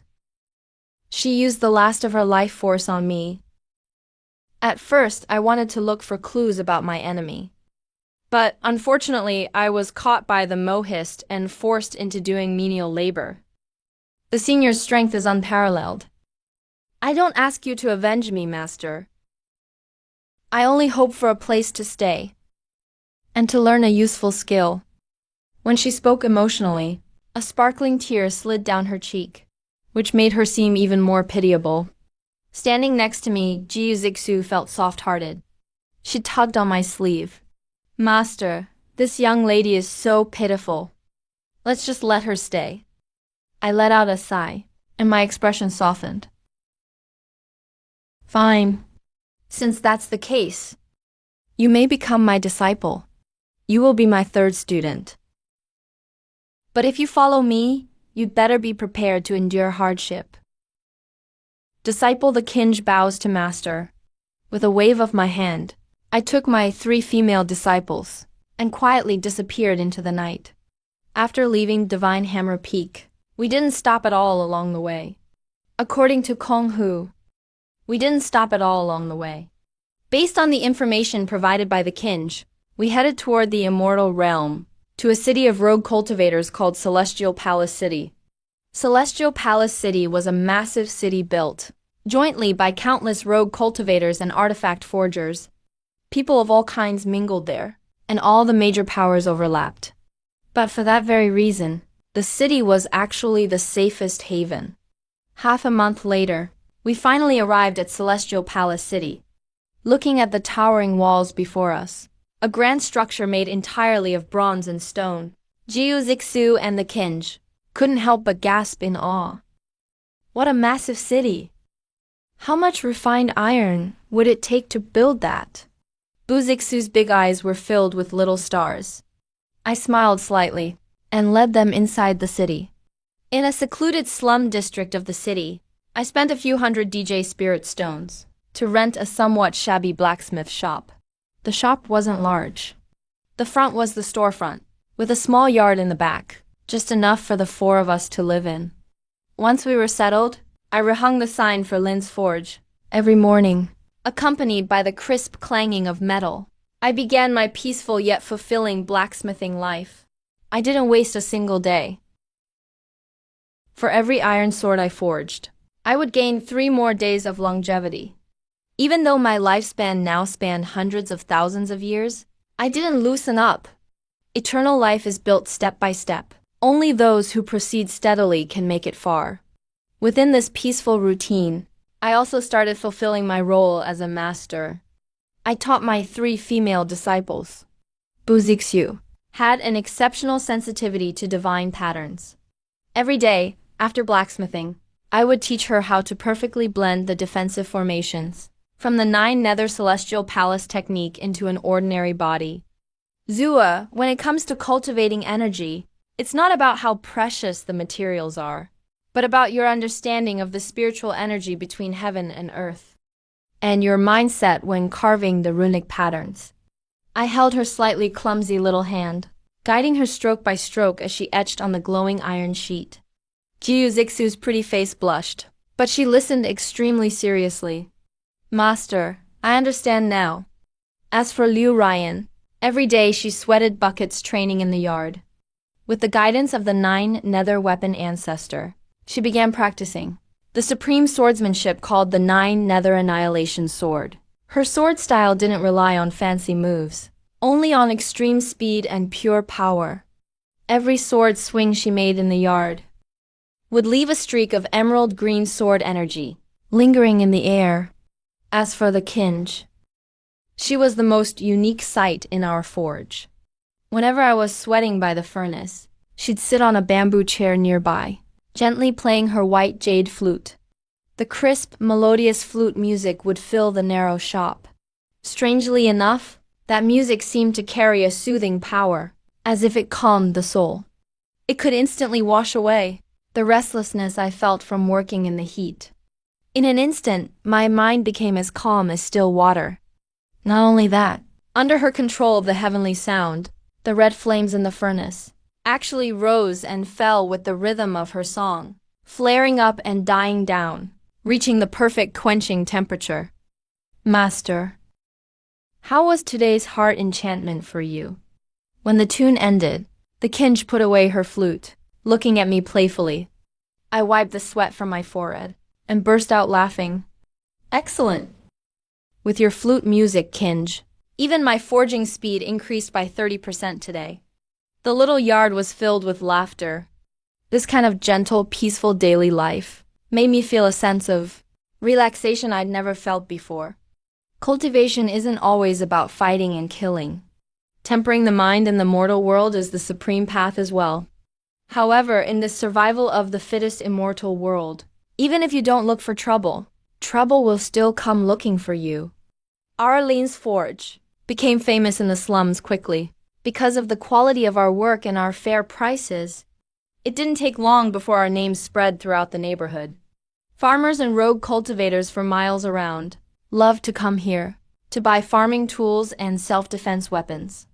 Naturally, this drew jealousy from our competitors. At the end of this street, there was a big store called Wanchi Pavilion, run by boss Jin Fugui, a shrewd and extremely greedy merchant. One day, I was fixing a hoe for an old farmer in the shop when the sound of noisy footsteps suddenly came from outside. A group of burly men with arrogant expressions stormed in aggressively. Who's the owner of this shop? Get your ass out here. The leader, a one-eyed brute with a face full of scars, kicked over a stack of iron ingots at the side and spoke harshly. I frowned slightly, put down the hoe in my hand, and looked at him calmly. That would be me. What can I do for you? The one-eyed brute sneered, giving me a once-over, and grunted. Do you know the rules of Celestial Palace City? To do business on this street, you need permission from our Wanchi Pavilion. Since opening Lin's Forge, not only have you failed to pay respects to Boss Jin, you've also maliciously undercut ironware prices and stolen lots of Wanchi's customers. Today I'm here to teach you a lesson. Maliciously undercutting prices, huh? I smiled indifferently. All my ironwork is sold at the normal market price. So how am I undercutting anyone? Besides, this is my shop. Why would I need to pay my respects to your boss Jin? Kid, you've got quite a mouth on you. On this street, Wanchi Pavilion's word is law. Since you don't know what's good for you, don't blame us for being rough. Boys, smash it up. No need to be so polite, brothers. Smash it. Tear down this shabby shop for me. As soon as he finished speaking, a few henchmen behind him sneered coldly. They rolled up their sleeves, ready to start. Ju Zixu, who was crunching numbers on the side, saw what was happening. Her pretty face turned pale with anger. You villains! You can't smash my master's shop. She angrily blocked those people. Hey, she's actually a little beauty. This girl is really gorgeous. Why not come with me instead, so you won't have to suffer in this lousy forge anymore? Are you looking for trouble? A cold voice suddenly rang out inside the blacksmith shop. Liu Ryan's figure appeared out of nowhere, standing right behind the one-eyed brute. In those icy eyes of hers, the murderous intent was almost tangible. The one-eyed brute felt a chill down his back. He instinctively turned around. But before he could make out Liu Ryan's movements, Liu Ryan had already drawn the sword at her waist. A crisp sword cry echoed through the shop. Liu Ryan didn't even fully unsheath her sword. She simply turned the sheathed sword into a blurred shadow. She struck the one-eyed brute hard across the face. A sharp slap sounded. The one-eyed brute didn't even have time to scream. He spun 3 times right on the spot. Then, like a torn burlap sack, he was flung out the door, landing heavily in the middle of the street. Half his face swelled up immediately, like a steamed bun. And who knows how many teeth he lost. Bro! Those henchmen who were just about to smash the shop witnessed the scene. Their legs shook uncontrollably with fear. That white-clad girl who always seemed gentle turned out to be incredibly ruthless. And the speed of her sword was so fast they couldn't even see it. Get out! Liu Ryan angled her sword to the ground, coldly spat out a single word. The henchmen wouldn't dare linger anymore. They scrambled into the street, dragging up the one-eyed brute who was already dazed, and fled in panic. Master, did I cause you trouble? I shook my head.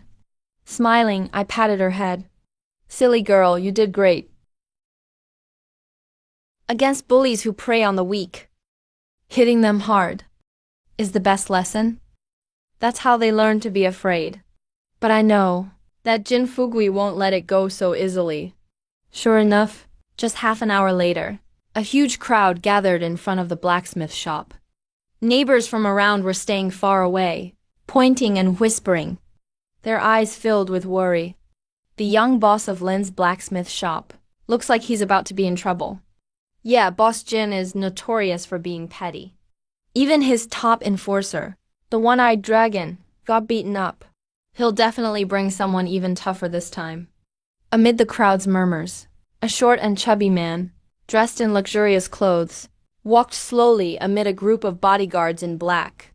He was none other than Jin Fugui, owner of Wanchi Pavilion. And beside Jin Fugui was an elder in a gray robe, whose face was full of arrogance. The elder kept his hands behind his back, with a badge on his chest, awarded by Tianlong City, a level 4 weapon refiner badge. Jin Fugui reached the blacksmith shop entrance, saw the beaten and bruised one-eyed man, and his eyes flashed with malice. He looked up at me, sneered, "Kid, you've got some nerve. You dare to hit people from my Wanchi Pavilion, even my own men? If you don't give me a satisfactory explanation today, I'll make sure your Lin's blacksmith shop disappears entirely from Tiangong City." I grabbed a bamboo chair, sat leisurely at the gate, and looked at him calmly. "Boss Jin, what kind of explanation do you want?" Jin Fugui snorted coldly. "This is our Wanchi Pavilion's chief weapon refiner, also the famous level 4 refiner in Tiangong City. Master Ji Yutai, kid, you think you're clever just because you can forge? Take care, right here.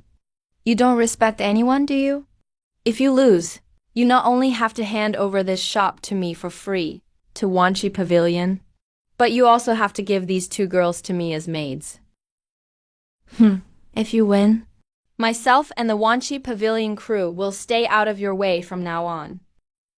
Ah! Oh my god, it's actually Master Zhiyu Tai. That's a level 4 refiner. He can craft top-grade spirit weapons with his own hands. The two girls, Liu Ryan and the Kinj, hearing Jin Fugi's disgusting terms, their eyes blazed with furious flames. Shameless scoundrel. The Kinj was trembling all over with anger. I gently patted the king's hand, signaling her to calm down. I slowly stood up and looked at Master Jiu Tai beside me, who sneered disdainfully. Master Jiu Tai. Do you agree with him? Master Jiu Tai valued his reputation, wouldn't even bother to look at me directly. He snorted coldly. His tone was extremely arrogant. Young man, I really didn't want to lower myself to compete with a mere city blacksmith like you. But you shouldn't have offended Boss Jin. If you know what's good for you, you'll just admit defeat now. So you won't embarrass yourself later. I laughed heartily. So a level 4 refiner master, huh? Alright, I accept this challenge. But since it's a match, there should at least be a topic. What did Master Jiu Tai want us to compete in? Since you are a blacksmith, let's not play games. We'll use basic profound iron as the material. Each of us will forge a weapon. Whoever produces the higher quality weapon wins. How about that? Deal. It's settled. Soon at Jin Fugi's arrangement, 2 simple furnaces were set up in the space outside the shop. 2 identical pieces of profound iron, weighing 100 pounds each, were placed next to the furnaces. The crowd gathering grew larger and larger, almost blocking the entire street. Everyone wanted to see this showdown with such a huge gap in skill. The Jin family duel. How will it end? And what will the outcome be? The contest formally began. Master Jiu Tai snorted coldly and started first. His figure shook, and a surge of celestial energy instantly poured into the furnace fire. The ordinary flames, under his celestial energy, flared up dazzlingly. With his immortal power surging, it instantly turned into a dazzling blue. At that moment, his life-bound true flame was the blue jade flame. The surrounding blacksmiths, seeing this, couldn't help but gasp in awe. Master Jiu Tai's expression grew grave. With incredibly skilled hands, he cast the black iron into the furnace. He began smelting it continuously. Every move he made was exceptionally graceful and precise, truly showing the bearing of a master. In contrast, on my side, everything seemed as plain as you could imagine. I didn't use any immortal power at all. I just did things the way I always did, holding an ordinary iron shovel. Casually, I tossed a few pieces of red charcoal into the furnace, then worked the bellows, letting the fire ignite slowly. What is that kid doing? Is he cooking a meal or what? Jin Fugi's face was full of smugness as well. It was like he could already see me kneeling and begging for mercy, handing over my shop and the 2 girls without resistance. I paid no attention to the noise around me. With a calm expression, I watched the flames in the furnace. Brother Jin, play a tune for me. It's my master. Brother the Cheng flashed a smile, as bright as 100 flowers in full bloom. He took out a white jade flute and raised it to his lips. The crisp, melodious sound touched his lips. The clear, lingering notes of the flute slowly began to echo down the bustling street. The flute music soared, like mountains and flowing water, like a spring breeze brushing past the face. At that moment, everyone present, including those thugs shouting just a moment ago, all suddenly fell silent. Their minds, for some reason, grew strangely calm. Amidst the enchanting melody of the flute, the 9 nether heavenly marquis inside me began its slow circulation. I looked at the slightly rusty piece of black iron in my hand, silently chanting, burned for 10 years. Let lifespan merge with the iron. Boom, a torrent of pure golden energy, invisible to the naked eye, flowed from my palm and silently merged into the black iron. The impurities inside the once coarse black iron, at that very moment, began to be purified at a terrifying speed. I picked up the heavy black iron hammer that had been with me for years, took a deep breath, and as I struck with the first blow, the sound was crisp and ethereal. It unexpectedly matched the beat of Brother the Ching's flute, in perfect harmony. A ring of invisible ripples visible to the naked eye spread outward from the hammer's center. The waves radiated further and further out. Master Jiyu Tai was startled by the deafening boom. Even his hands froze involuntarily. He glanced at me with a look of shock, certain that my previous strike seemed to carry some sort of secret, as if it held a mysterious cosmic truth. Impossible! This kid is just a mortal. How could he possess such a presence? Master Jiyu Tai clenched his teeth, forced himself to calm down, and began refining his black iron with all his might. Clang, clang, clang. I hammered on, blow after blow. With every strike, the black iron shrank rapidly, growing purer in texture with each swing. Its once pitch-black surface gradually took on a deep, dark golden sheen. Jiu Zixu watched from the side, her big eyes full of admiration. The way Master Hammer's iron is honestly so cool. Half an hour flew by. On Master Jiu Tai's side, his black iron had already been forged into the rough shape of a long sword. With a low shout, he formed hand seals at lightning speed. One enigmatic array, pattern after another, was rapidly etched onto the sword's body by his hand. With a furious shout, Master Jiu Tai bellowed. An intense azure light erupted from the sword. A surge of overwhelming spiritual pressure swept out from the blade. It became an ultimate spirit weapon azure moon sword. As expected of Master Jiu Tai, he forged a top-tier spiritual weapon in just half an hour. He actually produced a premium spirit weapon in such a short time. Oh no, that little Daoist boy from the Yinchi blacksmith is dead for sure. Master Wu Tai wiped the sweat off his brow, looking at me with undisguised self-satisfaction. Young man, my azure moon sword is complete. What about your weapon? Don't keep this old man waiting too long. I gave a slight smile and slammed my heavy hammer down, the final blow. When the sound thundered, a deafening crash burst forth with a crisp, sword-like ring, immediately overwhelming the azure moon sword's pressure. It completely drowned out Jiu Tai's sword. I dipped the tongs into water, and in a hiss, a cloud of white steam billowed up. When I pulled my weapon out of the water, the crowd was completely stunned, because what I was holding wasn't some legendary weapon, but rather a solid dark gold, furnace shovel that looked utterly ordinary. A furnace shovel! After all that, this kid actually forged a shovel. A shovel. A furnace shovel. Young man, are you making a fool of me? You're really going to challenge my premium spirit sword with a mere shovel? You must be out of your mind. Master Jiu, a weapon's worth isn't in its looks, but in its practicality. If you don't believe me, are you willing to have your azure moon sword strike directly against my furnace shovel? Why wouldn't I dare?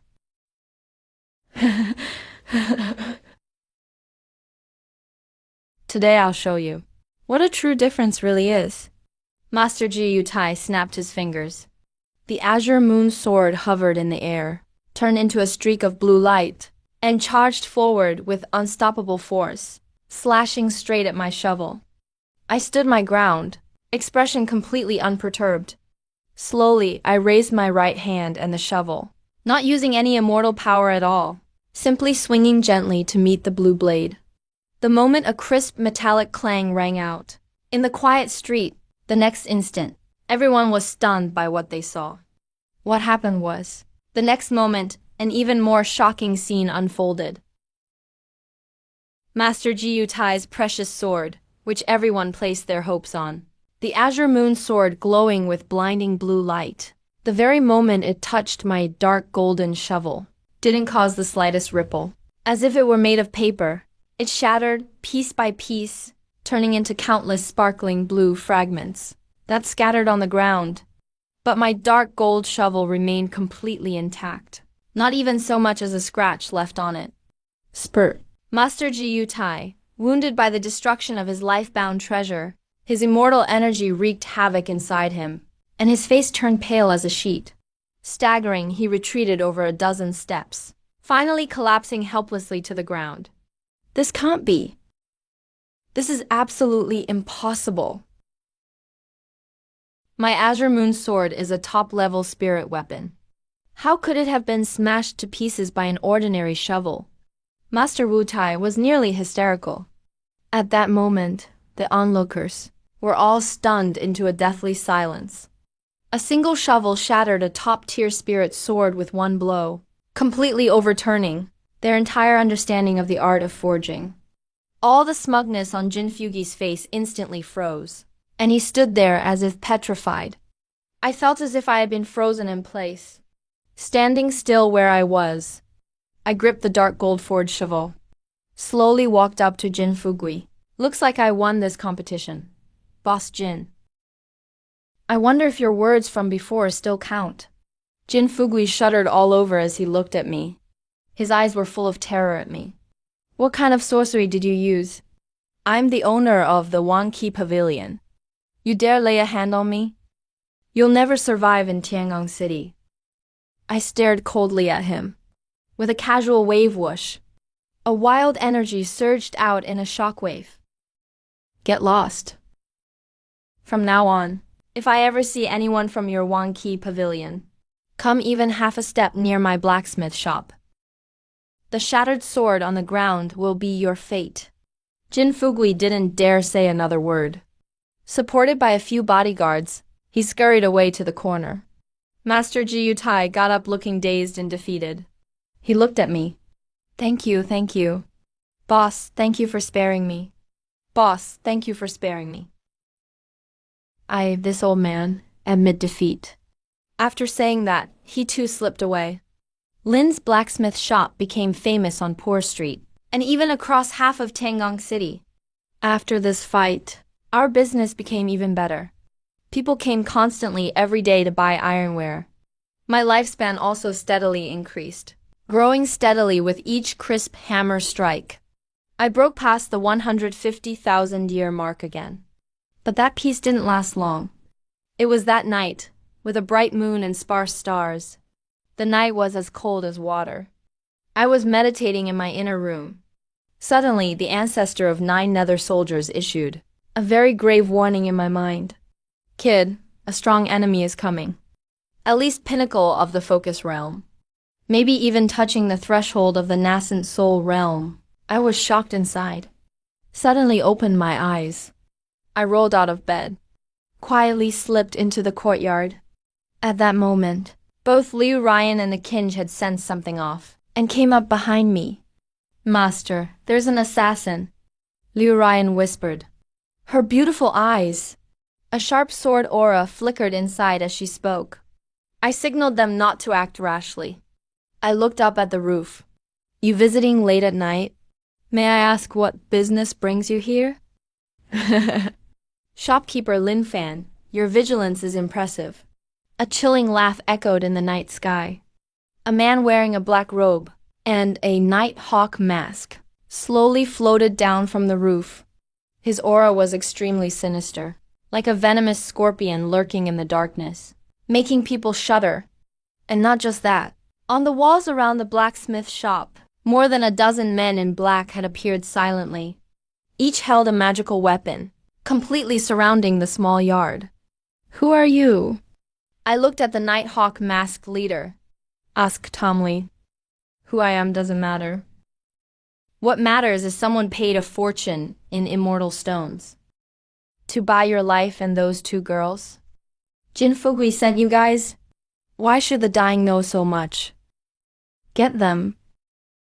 No survivors. No survivors. The Nighthawk man waved his hand, giving the kill order. The dozen black-clad men snorted coldly, instantly turning into black shadows, rushing toward us. Master, we'll handle these trash, Liu Ryan shouted boldly. She exchanged a glance with the Kinj. The 2 women worked together in perfect harmony. The Kinj raised her white jade flute to her lips and played a fierce and wild battle song. The melody turned into invisible waves of force, instantly stalling the attack of the black-clad men, halting their assault. With the help of the heavenly music, Liu Ryan's Azure Emperor's sword burst forth with dazzling light never seen before. She moved like lightning, darting among the black-clad men.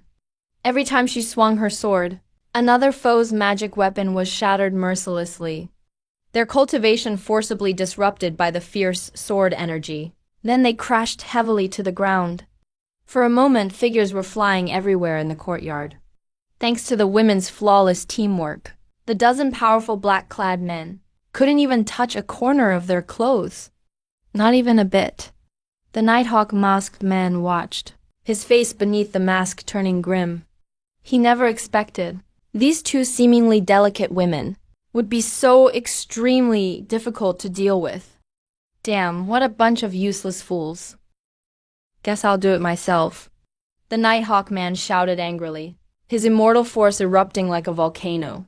His right hand, in that instant, bizarrely swelled up, turning into a pitch-black, eagle talon covered in barbs. He launched forward like a wild goose spreading its wings, with a ferocious shredding wind, charging straight at the Kinge who was playing the flute. He could tell. The Kinge was the core support of their battle formation. Ryan stepped back. This guy isn't someone you can handle. My expression turned cold. I stepped forward, instantly blocking in front of the Kinge. Staring at that fierce claw, I charged forward instead of backing down. Swinging my own fist. 9 nether body sever activate. I recited silently in my mind, burning 50 years of my lifespan, infusing it into my punch. Boom! A surge of violent force exploded the instant my fist met his eagle talon. Boom! A wild burst of energy instantly made the surrounding void ripple visibly. A bone-snapping sound echoed in the dead silent night. The sound of bones breaking was unbearably piercing in the stillness. The Nighthawk man let out a miserable scream. His prized magic eagle claw, under my punch, was shattered inch by inch, completely ruined. His body went flying like a broken kite, tumbling backward, crashing hard into a wall, smashing a stone wall into rubble. The Nighthawk man slumped amid the ruins, clutching his broken arm, staring at me in terror. That punch showed no immortal force fluctuation, but its pure physical power made him feel as if he was facing a primordial beast. In that instant, a black token he carried fell from his chest in the collision, landing in the moonlight. The token was made of unknown black bone, with a bizarre golden epithelum engraved on its front. The Shinj saw the token. Her cheeks, flushed from battle, instantly turned pale as paper. Her body trembled violently, eyes locked on the token, tears welling up immediately. That's the sole pursuit order of the Everlasting Society. Everlasting Society. That's the emblem of the Eternal Life Society's master. The golden masked man who destroyed my family back then wore an identical token. They tortured all of my clan, until their very souls were shattered just to seize my family's life essence. They're nothing but heartless demons. The Kinge completely lost control of her emotions. She couldn't hold on any longer and collapsed to her knees. Covering her face, she broke down in tears. Years of grievance and hatred all erupted in this very moment. Jiu Zixu rushed over and held the Kinge tightly in her arms, quietly comforting her. Even her own eyes started to turn red with tears. I looked at the suffering the Kinge, then at that nightingale man who was desperately trying to escape. The cold glint in my eyes became tangible in that moment. Trying to run. Did you ask my permission? I flicked my finger, burning 10 years of my lifespan. Time swamp freeze. The nightingale man was shocked to find the space around him had suddenly become extremely thick and viscous. He was like an insect sealed in amber. Even moving a single finger became excruciatingly hard. I walked up to him one step at a time, looking at the eyes beneath his mask, Distorted by terror, I said, "Tell me, where is the headquarters of your Eternal Life Society? Why did you collect so much beast milk and fragments of life from all these people? What is your true purpose?" You actually know about the Eternal Life Society? Kid, you're dead meat. The Divine Envoy's grand plan cannot be stopped by anyone, no matter how powerful you are. In the eyes of the Divine Envoy, you're nothing but a strong ant. The Divine Envoy will turn all of you into the most perfect vessels of immortality. A look of determination flashed in his eyes after he finished speaking. A brief look of resolve flashed by. He actually tried to self-destruct his soul. I snorted coldly. With the Duke of Nine Nether's power, a sharp burst of immortal energy instantly shot into his dantian, completely sealing his essence. He couldn't even dream of self-destructing now. But before I could continue my questioning, the nightingale, the golden calyx mark deep in the man's brow, suddenly lit up eerily. Immediately, his soul began to melt at a terrifying speed, turning into countless starlight, scattering into the world. It's a soul-forbidden seal. If any secret is revealed, the soul will automatically self-destruct.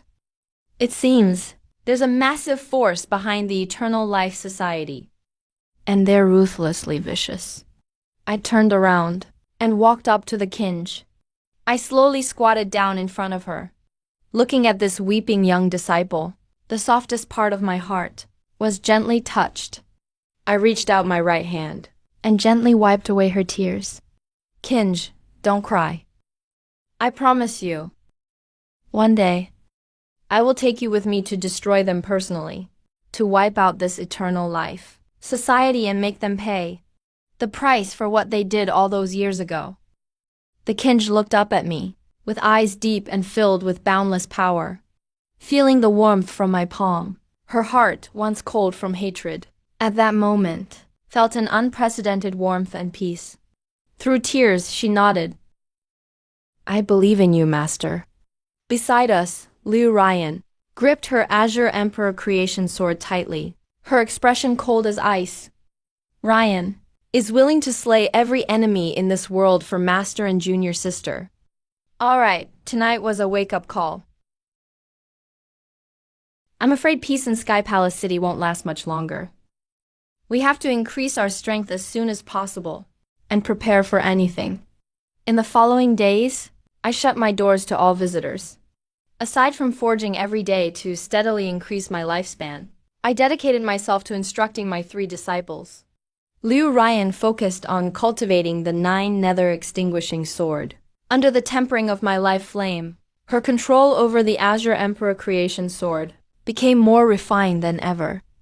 She was now able to perfectly restrain her sword energy, reaching the highest state of hiding it without release. Jiu Zixu, on the other hand, studied more advanced Celestial Palace divine runes with me. Though clumsy in some ways, she displayed nearly instinctive talent when it came to rune crafting. In just a few days, she could engrave defensive arrays on ordinary weapons, strong enough to withstand the full force of a spirit concentration realm cultivator. Defensive arrays able to block a full force strike. As for the Kinj, after resolving some of her mental knots, her cultivation progressed at a stunning pace. She seamlessly fused her clan's music arts with the 9 nether severed body technique. Her flute playing started to carry hints of laws that could disrupt and control the flow of spiritual energy. With her musical assistance, the furnace in my smithy could now remove 100% of impurities from fine iron. During these fulfilling days, my lifespan had accumulated to an astounding 180,000 years. The 9 nether ice ancestors' power also recovered to 40% under these rich years. Restoring to 40%, he taught me a higher level 9 nether secret art. 9 nether divine forging seal. This technique allows lifespan to be turned directly into tangible offensive and defensive shields of the highest order. As long as I'm willing, the divine shield can turn into attack or defense as I wish. If I spend enough lifespan, I can even temporarily manifest a form equivalent to a nascent soul level 9 nether divine forging avatar. One day, the streets and alleys of Sky Palace City were suddenly plastered with countless golden announcements. The whole city was instantly in an uproar. The Sky Palace Forging Tournament will officially be held in 3 days. Any forging master who wins the event will receive a rare Grade 5 Forger's Emblem of Mastery, and a legendary treasure awarded personally by the city lord, an ancient forging wonder, the Eternal Flame Seed. As I read the announcement, a passionate light flashed in my eyes. The Eternal Flame Seed. Kid, this is truly a prize worth having. Your 9 Nether Duke is missing such an extraordinary flame to complete his final transformation. Once you obtain the Eternal Flame Seed, your origin life furnace will be able to fully evolve. Then, the years you gain with each forging won't just increase by 3 days. It might become 10 days in a single forge. It might be a day, 10 days, or even a year. Furthermore, your Taihuang Qingyuan Cauldron also needs flames of this caliber to be completely repaired and reveal the true power of an ancient artifact. I took a deep breath, feeling a sense of calm. It seems I must make a trip to this Tiangong Grand Refinement Assembly, not only for the indestructible flame of myriad tribulations, but also because, according to the 9 Nether Ice Clan's senses, those fellows from the Eternity Society seem to have their eyes on this assembly as well. They appear to be plotting something, planning to take advantage of the competition, to wipe out all high-level refiners in Tiannong City and extract their life essence. I looked out the window at the fading light of the sky, a cold and confident smile curling at the corner of my mouth. Why wouldn't I go? This time, it's not just about the refinement assembly. I want to see for myself who exactly is pulling the strings behind the scenes. There are only 3 days left until the assembly. Within these 3 days, I must within these 3 days, enhance the defense of our Lin family smithy to the absolute limit. Because I can clearly feel surging undercurrents beneath Tiangong City's calm surface, like a beast with its jaws wide open, waiting for the arrival of the night.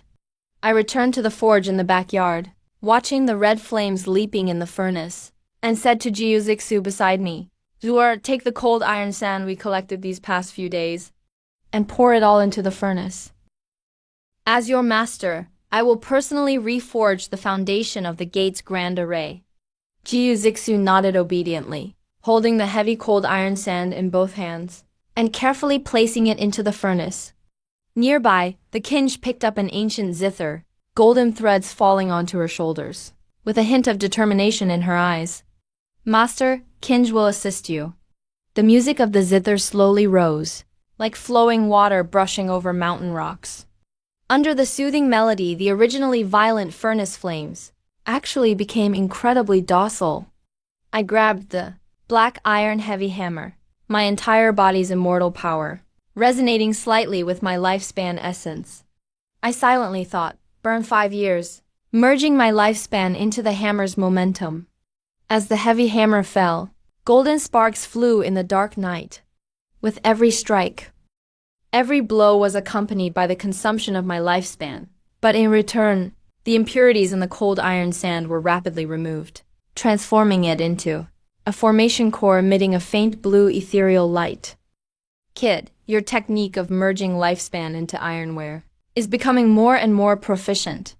As long as it is paired with this girl's zither formation, even if a master at the great circle of the soul condensation realm comes, they wouldn't dream of breaking into your smithy within half an hour.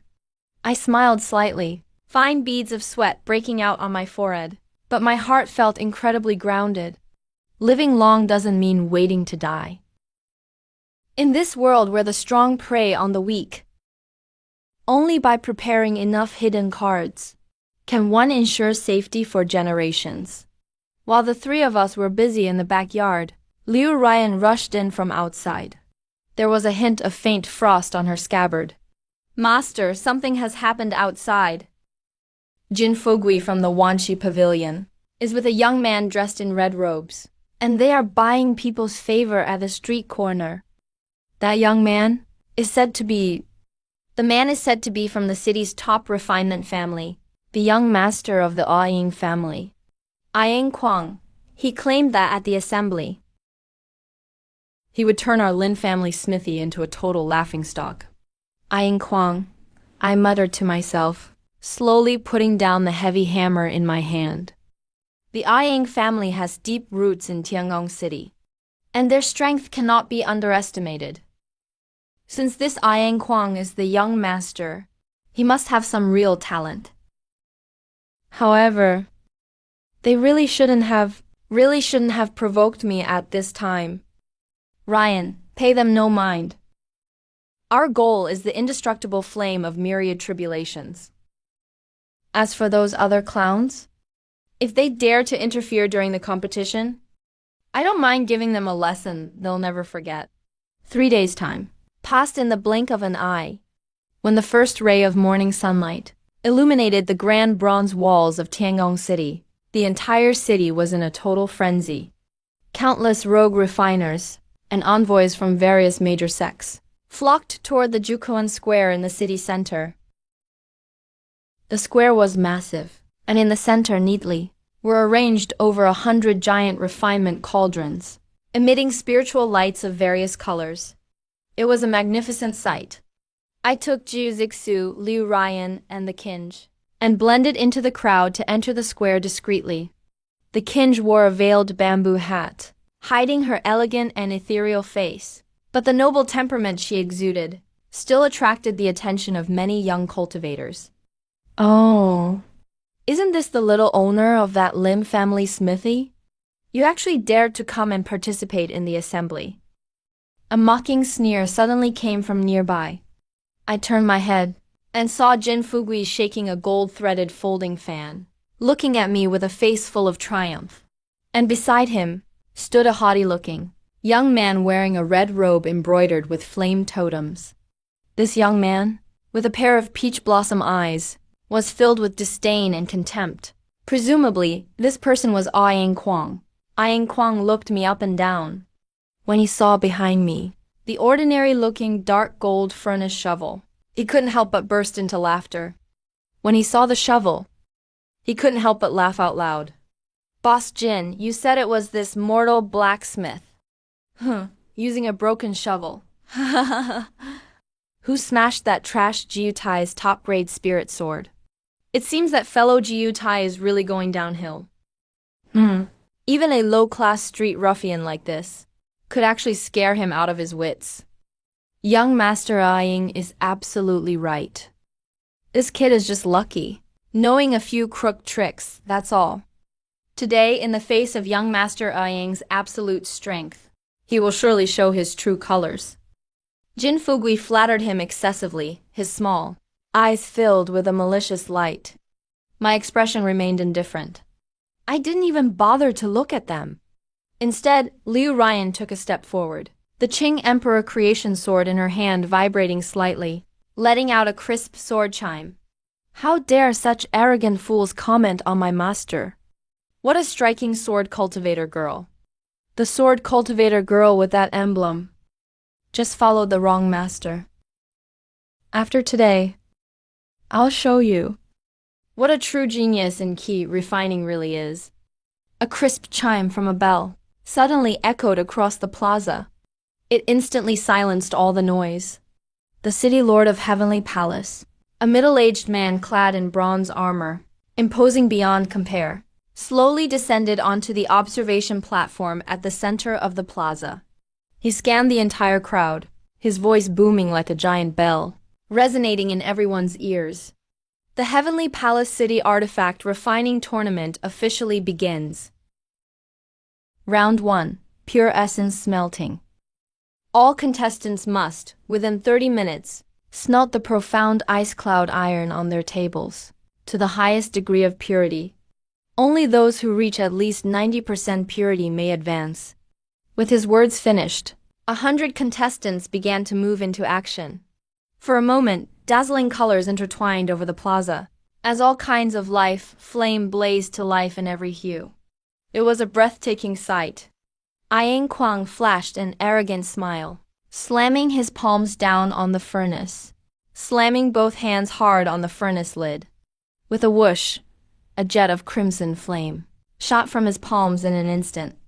It formed a dancing firebird, which enveloped the profound ice cloud iron. That's the Yang family's inherited spirit flame, the Scarlet Sparrow fire. He truly is the Yang clan's prodigy. He started off right away with such a heavenly spirit flame. Looks like first place in round 1. We'll definitely go to Yang Kwang. I withdrew my gaze, looking at my own slab of profound ice cloud iron radiating a chilling frost. This iron is extremely hard to smelt. Ordinary fire can't even melt it, let alone remove its impurities. I took a deep breath and silently recited 9 Nether Ice Ancestor. Cover me for a bit. Dingzu's shadow in my body gave a slight shiver. A faint gray barrier instantly shrouded my work table. To outsiders, all they saw in my furnace was an ordinary red charcoal flame. It looked perfectly normal. But inside the barrier, I flicked my finger, burning 10 years of my lifespan, and ignited my soul essence. A trace of golden flame suddenly blazed up in my smelter. The temperature soared, even causing the surrounding air to warp and ripple. I grabbed the profound ice cloud iron and tossed it straight in. Under the life essence flames burning, the previously indestructible iron started melting like snow in the blink of an eye. Any black impurities within were instantly vaporized in the golden fire, disappearing into nothing. I stayed calm, steadily and rhythmically pumping the bellows. Every movement was firm and controlled. Though the Qing couldn't assist directly from the side, he quietly hummed a strange tune, keeping my mind completely focused and at its peak. Half an hour passed quickly. When the bell chimed again, "Time's up. All contestants, stop. Prepare for inspection." Several highly respected white-haired elders began to check each contestant, inspecting the smelted iron liquid. First outer disciple of the Zhuanyu sect, purity 80%, advances. Nameless rogue cultivator, purity 82%, advances. When the elders reached Yang King and looked into his furnace, they saw a nearly transparent blue liquid, and all wore shocked expressions. Purity 93%. This is simply perfect, profound ice cloud iron. Yang Kwang stood with pride, shooting me a sidelong glance, his face full of smugness. See that? Now that's what real strength looks like. Bet you couldn't even melt down that scrap metal of yours.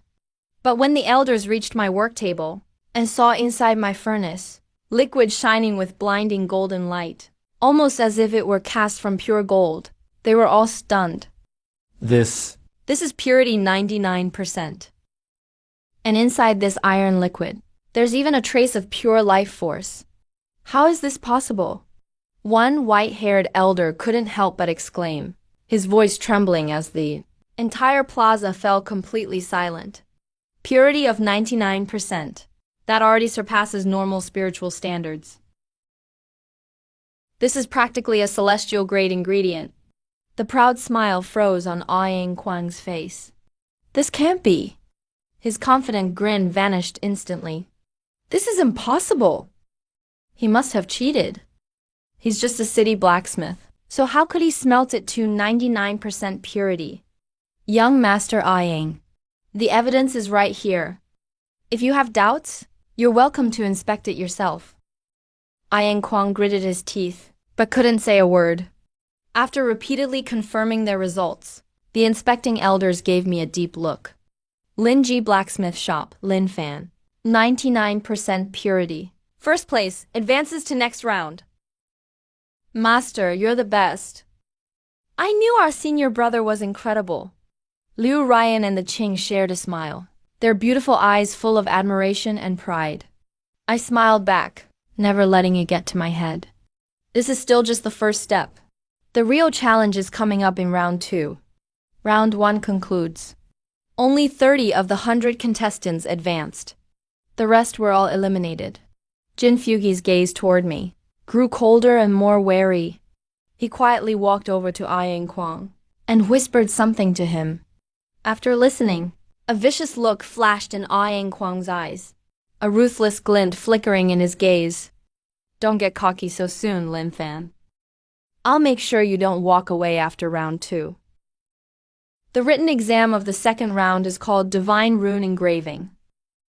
Each contestant must infuse their own smelted iron with spiritual power, then inscribe a defensive or offensive divine rune on the spot. In the end, the outcome will be decided by the rank and completeness of the rune.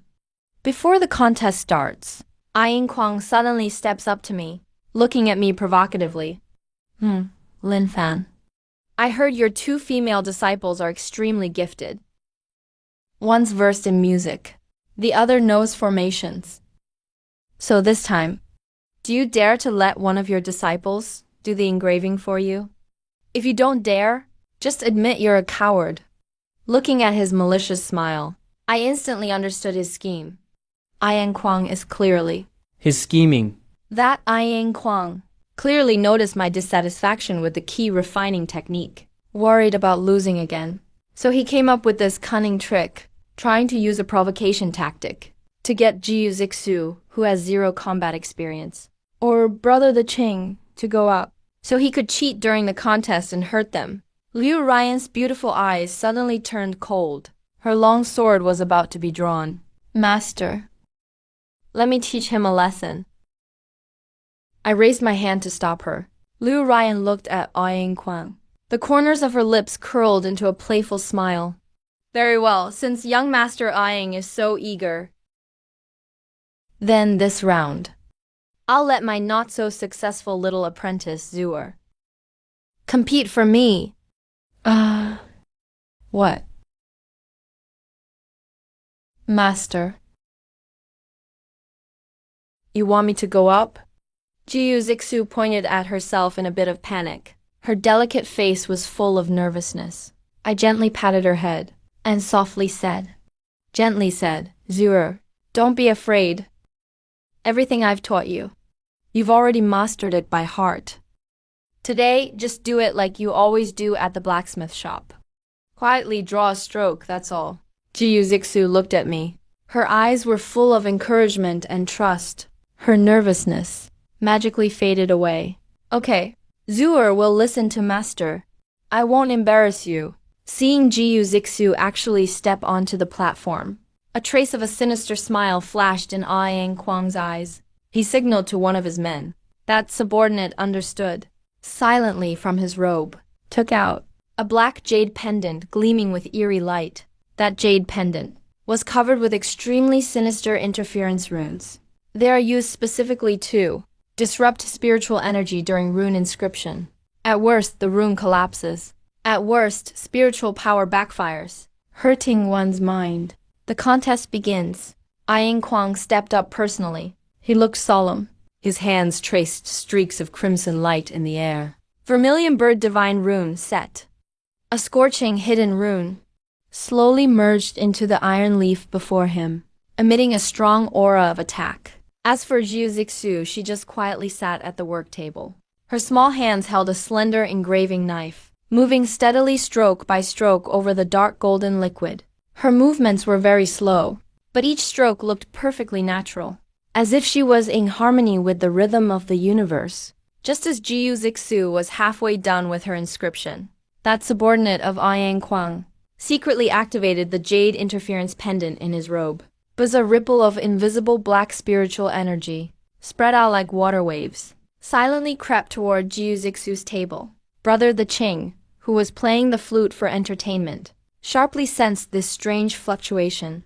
He shifted the tune, suddenly becoming high-pitched and urgent, transforming into an invisible sound barrier, blocking that black energy. 3 feet away, Ah family's methods are truly despicable. The Qing's cool voice echoed in the flute melody. I snorted coldly, without moving, but my spiritual sense was already locked onto the saboteur, burning 50 years of my lifespan. Leverage and redirect. A faint golden flame flickered in my eyes.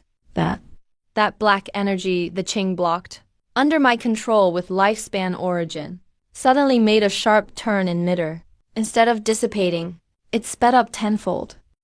and viciously backfired. Right back into the saboteur who used the jade pendant. The man's face turned pale, spat out a mouthful of blood. His whole body went limp and collapsed to the ground, unconscious, and the black jade pendant in his robe shattered into powder. What happened? Ian King was shocked, completely clueless about what just happened. At the same time, Jiu Zixu's inscription reached its final stage. She softly exhaled. Her engraving tool lightly tapped the center of the iron leaf. Nether Palace Black Tortoise Guardian. Condense, a dazzling golden light, suddenly shot skyward from Jiu Zixu's table. Emitter. It formed a faintly visible golden black tortoise phantom.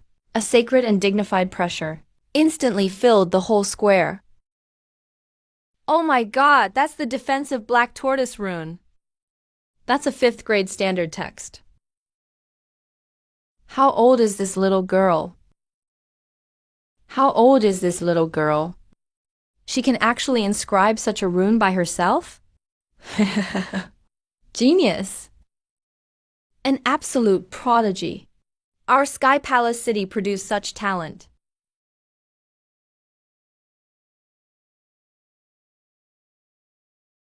Master, Zuer did it. I smiled and nodded. Zuer, you were amazing. You didn't let Master down. Ian Kwang stood frozen, staring at his so-called brilliant crimson blood divine rune. But under the black tortoise's pressure, it started cracking. Finally, with a boom, it exploded into countless crimson sparks and vanished in the air. His rune was shattered by sheer force. The second round's outcome was obvious. OG Smithy Waterfall Vampire took first, advancing to the finals. Ian Kwang barely advanced, but his face looked terrifyingly dark. He glared at me. Hatred and killing intent in his eyes almost became tangible, nearly condensed into substance. Lin Fan, you brought this on yourself. In the finals, I'll make sure you and your apprentices, none of you leave here alive. I looked at him calmly and slowly averted my eyes. A clown. Not worth mentioning. Now comes the final round of the Sky Palace Forging Tournament, and I'll face the real Eternal Tribulation Fire Seed, along with the Longevity Society's plot lurking in the shadows. The final topic is extremely simple, but also extremely cruel. Freeform refining. No material restrictions. No time restrictions. The winner is decided solely by the grade of the crafted weapon. Only one champion will be crowned. That day, the atmosphere at Juoxuan Plaza was stifling. The whole sky was shrouded in thick clouds, pressing heavily on everyone. The Sky Palace Lord on the high platform, with a grave expression, took out a treasure box made entirely of purple gold, covered in complex sealing runes. The moment the box was opened, a wisp of dark gold flame that had no warmth at all, yet distorted the surrounding space. The surrounding space was warped by distorted flames. They slowly rose upward. This is the indestructible fire seed of tribulation. It's not only the ultimate treasure for forging artifacts, but it can also temper a cultivator's soul, granting immortality and eternal youth defying the heavens. As everyone looked at the fire seed, the eyes of all the contestants were filled with an almost crazed greed. Kid, that's the fire seed. As long as we obtain it, I can use it to reconstruct a physical body, and your life essence will undergo a complete transformation. I smiled and nodded. Don't worry, soldier. No one is taking this fire seed today. The competition begins. Ian Kwang made the first move. He pulled out an object from his cloak, which emanated boundless resentment and a sinister, eerie aura. Lin Fan, today I, the young master, will show you what a true divine hand really is. Ian Kwang's expression was twisted with cruelty. He abruptly uncorked the bottle. A dense dark red mist burst out from the bottle, accompanied by faint wailing sounds. That was the accumulated resentment of the Awing clan collected over 100 years. Yin spirits, he's summoning yin spirits. He's actually using these resentful souls to temper his divine weapon. Many righteous cultivators nearby instantly showed outrage on their faces, but because of the Awing family's immense power, no one dared stand up and condemn him. Ian Kwang infused all the resentment into his crimson sparrow eyes, The flame instantly turned an extremely strange dark red. He began throwing rare and precious treasures into the furnace, moving with both madness and skill. I looked at the black ancient bottle in his hand, frowning slightly. The Qing walked to my side, pointing at that bottle, her delicate fair hands turning even paler from the effort, due to the force she was exerting. Master, that's the exact same aura that the golden masked man who destroyed the family possessed. They're identical. So the Iron clan really is colluding with the Eternal Life Society. Don't panic, Qing. Now that they've shown their true colors, I'll take care of them all today myself. I walked over to my own furnace, ignoring Iron Kwang's provocation. I slowly closed my eyes, immersing my mind fully within the Juyu Heavenly Palace Sutra. All I had were some ordinary black iron and cold iron. To others, these materials were completely useless. Absolutely no match for Iron Kwang's rare treasures. But with my life spirit flame, even ordinary rocks could be forged into celestial weapons. I took a deep breath, silently chanting "Burn for 1,000 years" in my heart, channeling my lifespan into the life spirit flame. Ignite for me! A deep thunderous explosion erupted in my danshan. Immediately after, a cluster of pure golden flames, as dazzling as the blazing sun, burst from my furnace in an instant, illuminating every detail of the entire plaza. That blinding radiance tore through the previously gloomy sky, ripping it wide open in that very moment. Juyu Divine Forge Seal. Juyu Extinction Sword. Recasting. I picked up. A black iron warhammer that felt almost weightless. My robes billowed, though there was no wind, and my black hair whipped wildly in the golden flames. I strode forward and brought down the first hammer strike. The clear melodic sound was like the gods above striking a heavenly bell. With that single strike, the ordinary black iron, bathed in golden flames, suddenly transformed into a sword blank radiating dazzling golden light, about 3 feet long, with not a trace of impurity. And in the instant the sword blank condensed, the Qing's white jade flute rang through the heavens once more, its music high and bright, like 100 birds greeting the phoenix, drawing a tide of spiritual energy toward the sword. Liu Ryan, meanwhile, sat in quiet meditation, transforming her immaculate sword intent into strands of emerald silk, which flowed along the music and merged into the sword. At that moment, a connection formed among our group of 4 disciples and master, our minds as one. In the stunned gazes of all those watching, the once plain iron sword began to undergo transformation in its very color. With every change white, cyan, blue, waves of faint spatial ripples would pulse around the sword. A true genius, this is unity between man and heaven. The pinnacle of artifact forging. High atop the platform, the lord of Tiangong City was so moved that he could barely speak. His fingers clenched the bronze armrest tightly, eyes brimming with awe and reverence for me. Meanwhile, Iron Kwang's forging had reached its critical moment. His face was twisted and fierce, both hands forming a frenzy of black, ferocious hand signs one after another. Demonic blood of 10,000 fiends. Forge the weapon with vengeful spirits. Forge for me. A broadsword radiating monstrous evil energy, its blade a dark red, suddenly shot out of his skull and hovered in midair, exuding a terrifyingly sinister force. He had crafted a peerless artifact. The sword of resentful blood-a Iron Kwang burst into wild laughter. He locked his gaze on me. Kid, my sword of resentment is complete. Your sword is but scrap metal. Show me what you've got and prepare to die.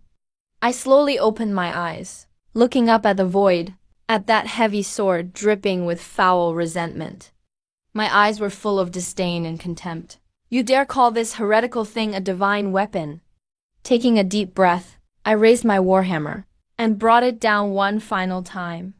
As the golden sword rang, with a faint clap of thunder from the heavens above, it echoed throughout all of Tiangong City in that instant, only to see the golden sword in my hand, at the moment of quenching, erupt in countless rays of sacred golden light, instantly dispelling all the dark clouds in the sky. A faint image of the Juyu gods flashed and vanished behind the sword. This has surpassed the peerless artifacts, almost at the threshold of a true celestial weapon. It had almost touched the very essence of immortality. A supreme divine weapon. Jiu Qingfeng sword away. With a flick of my wrist, the golden sword transformed into a streak of golden light, shooting straight for the crimson greatsword floating in the void. Overestimating yourself, Yang Kuang snorted coldly, sending out the sword of resentful blood to meet it. Yet in the instant the blades met in midair, there was no earth-shattering clash as expected. The sacred golden light from my Juyu Qingfeng sword, upon touching those dark red resentful vapors, melted them away like snow under a blazing sun, instantly purifying and dispersing all the resentment. Crack. A crisp shattering sound rang out. The peerless weapon Yang Kuang took such pride in, the sword of resentful blood, under the pressure of the golden blade, fractured inch by inch, finally turning to a pile of dark red scrap iron, strewn all over the ground. With his artifact destroyed, Yang Kuang suffered unprecedented backlash. He spat out a mouthful of origin energy, his whole body collapsing limply to the ground. His face was as pale as paper. He stared desperately at the broken metal on the floor. No, that's impossible. The Yang clan's century-old foundation. How could we lose to a mere mortal like you? Not for you, mortal blacksmith. The whole place fell silent. Everyone stood frozen on the spot. Their eyes were almost looking at me as if I were a god, staring at me bathed in golden light. I won. That young blacksmith, Lin Fan, actually beat Yang Kuang, and in such a crushing, overwhelming manner. Without any dispute whatsoever. He completely destroyed the Yang family's century-old legacy. The Lord of Tiangong City took a deep breath. He slowly walked down from the viewing platform. Carrying the purple gold treasure box that held the immortal flame, he presented it to me with both hands. Master Lin Fan, I've never seen such skill in forging as yours in my entire life. This immortal flame truly belongs to you. Thank you, Lord. I smiled slightly, and took the treasure box, secured the flame, and set out on a new journey with my disciples. We rode upon the breeze, heading toward the distant Divine Arms Pavilion. Along the way, the towering mountains slowly receded beneath our feet. Golden sunlight sprinkled on the green leaves, sparkling with shimmering ripples, blowing away all the gloom from before. To avoid unnecessary trouble, we kept a low profile, just traveling together as if sightseeing, like ordinary travelers enjoying the scenery. Every night as dusk fell, I would find a tranquil valley to set up camp. Master, the firewood has been added. The temperature is just right. Jiu Zhu sat on a smooth blue stone, resting her chin in both hands. Her big bright eyes sparkled as she looked at me. Her cheeks glowed adorably under the red firelight. I smiled softly, and placed a portable refined copper stove on the ground. Though small in size, Inside, I had inscribed dozens of powerful arrays within it, making it able to withstand extremely high temperatures. Nearby, the Qing sat gently cross-legged, with her ancient guqin resting on her knees. As her slender fingers plucked the strings slowly, a heavenly ethereal melody drifted on the breeze. The fire, which had been a bit wild, was amazingly soothed and tamed by the music. The gentle flames wrapped warmly around the black iron willow in the stove. Ru Yan stood beneath a nearby peach tree, sword of creation gripped in hand, repeatedly practicing the 9 nether annihilation sword. Her sword energy like strands of emerald silk, weaving an impenetrable barrier in midair, covering the area for hundreds of yards. Watching this scene, I felt a long-lost sense of peace in my heart. This is the kind of cultivation life I've always yearned for. No endless slaughter or scheming. Just the 4 of us, 1 stove, 1 guqin, and 1 sword, quietly comprehending the Tao amidst the mortal world. I picked up the black iron hammer that has accompanied me for years. gazing at the piece of ordinary iron glowing red-hot in the stove. I took a deep breath. Now I have as many as 130,000 years of lifespan. And after fusing with the immortal flame, every strike at the forge increases my lifespan by a full 10 days. As I brought down the first blow, a crisp clang echoed through the empty valley, blending perfectly with the Qing's music. Golden energy poured silently from my arm, deep into the iron. Lifespan increased by 10 days. In my mind, that familiar, mysterious message sounded again. I felt deeply satisfied. My strikes grew even more rhythmic. A series of clear, crisp sounds rang nonstop.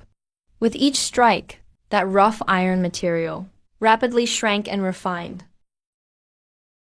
Master's forging technique feels endlessly profound each time I watch. It's as if all of creation moves in harmony with his hammer. The Qing also smiled lightly, her fingers playing an even more melodious tune. Master's cultivation path has long since surpassed the bounds of the body. This is the true great Tao, the ultimate simplicity.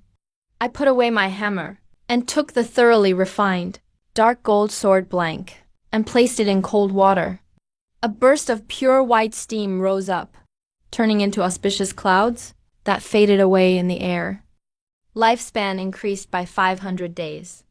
After just a short forging, my lifespan rose steadily again. This feeling of slowly building and controlling everything makes me feel so grounded. Yet in this survival of the fittest immortal world, even when we don't see conflict, trouble always seems to find us. Just as we were packing up our tools and ready to move on, at the entrance to the valley, suddenly a loud commotion erupted. Right after, over a dozen young men in flame-patterned robes. One young man in a flame-patterned robe, riding spirit beasts radiating blazing heat, forced their way into the peaceful valley.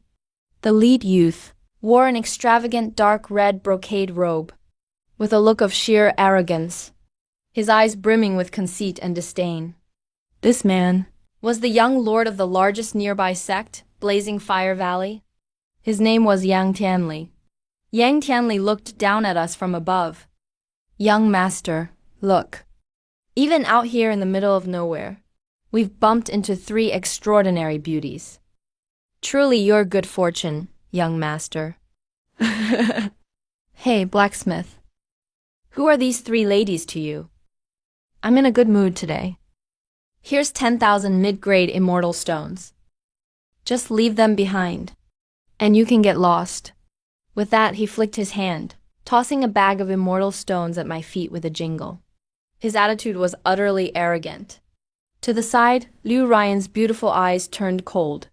Her jade hand had already moved to the sword of creation's hilt. A chilling aura radiated from her entire body. A deadly intent as icy as frost filled the air. Arrogant fool. How dare you disrespect Master? You must want to die. I raised my hand to stop Liu Ryan's movement. I looked at Yang Tianli. My expression was calm as ever. No emotion in my eyes. Young master, immortal stones may be valuable, but my disciples are not merchandise. Show some self-respect and leave. Go quickly. Don't bring trouble on yourself. Yang Tianli seemed to have heard the funniest joke in the world. He burst into unrestrained laughter. Trouble yourself? You, common blacksmith without a single trace of immortal power, dare talk of trouble before me? Within 1,000 miles of here, the rules are set by my Blazing Fire Valley. So if you don't show some respect, don't blame me for taking what I want by force. As for these 3 annoying blacksmiths, break his limbs and feed him to the wolves out back. At Yan Tianli's command, several Blazing Fire Valley disciples behind him sneered, unleashing their immortal power, brandishing various immortal power in hand, wielding various magical treasures, charged toward us with a fierce momentum. I let out a sigh. Why are these so-called elites from prestigious sects always so blind to danger and insist on hitting an iron wall? Ryan, go easy with your music. It has added a bleak, impure air. Disciple obeys. Ryan responded in a cold, detached voice. Beside me, Brother the Qing raised his guqin across his chest.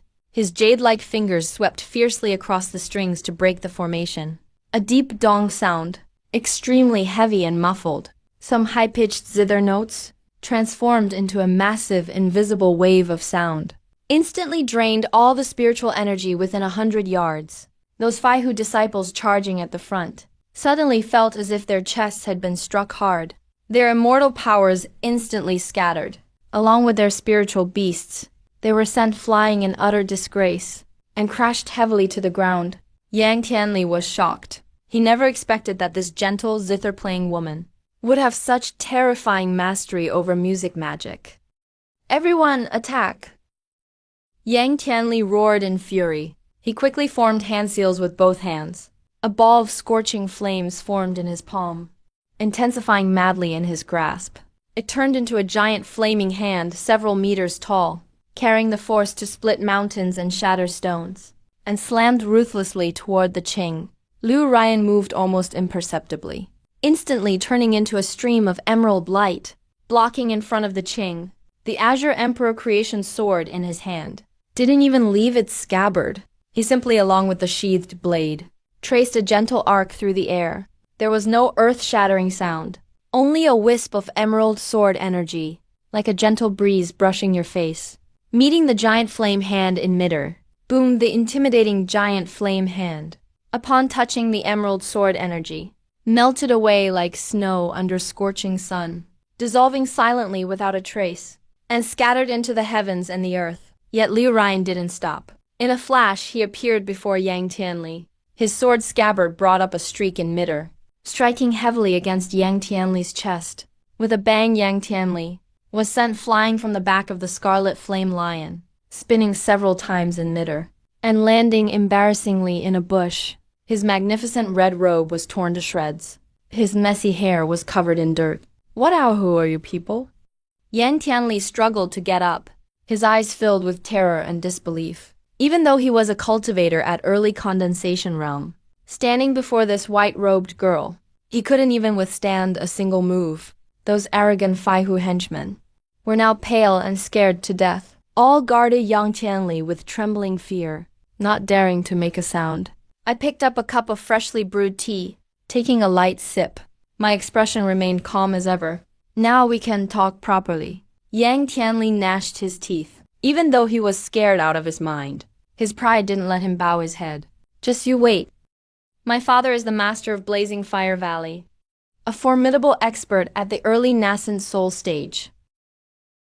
If you dare injure me, North Fire Valley will never let you go. Upon hearing this, I put down my teacup. A faint glimmer of gold flashed in my eyes. Early nascent soul stage, huh? That's indeed some power.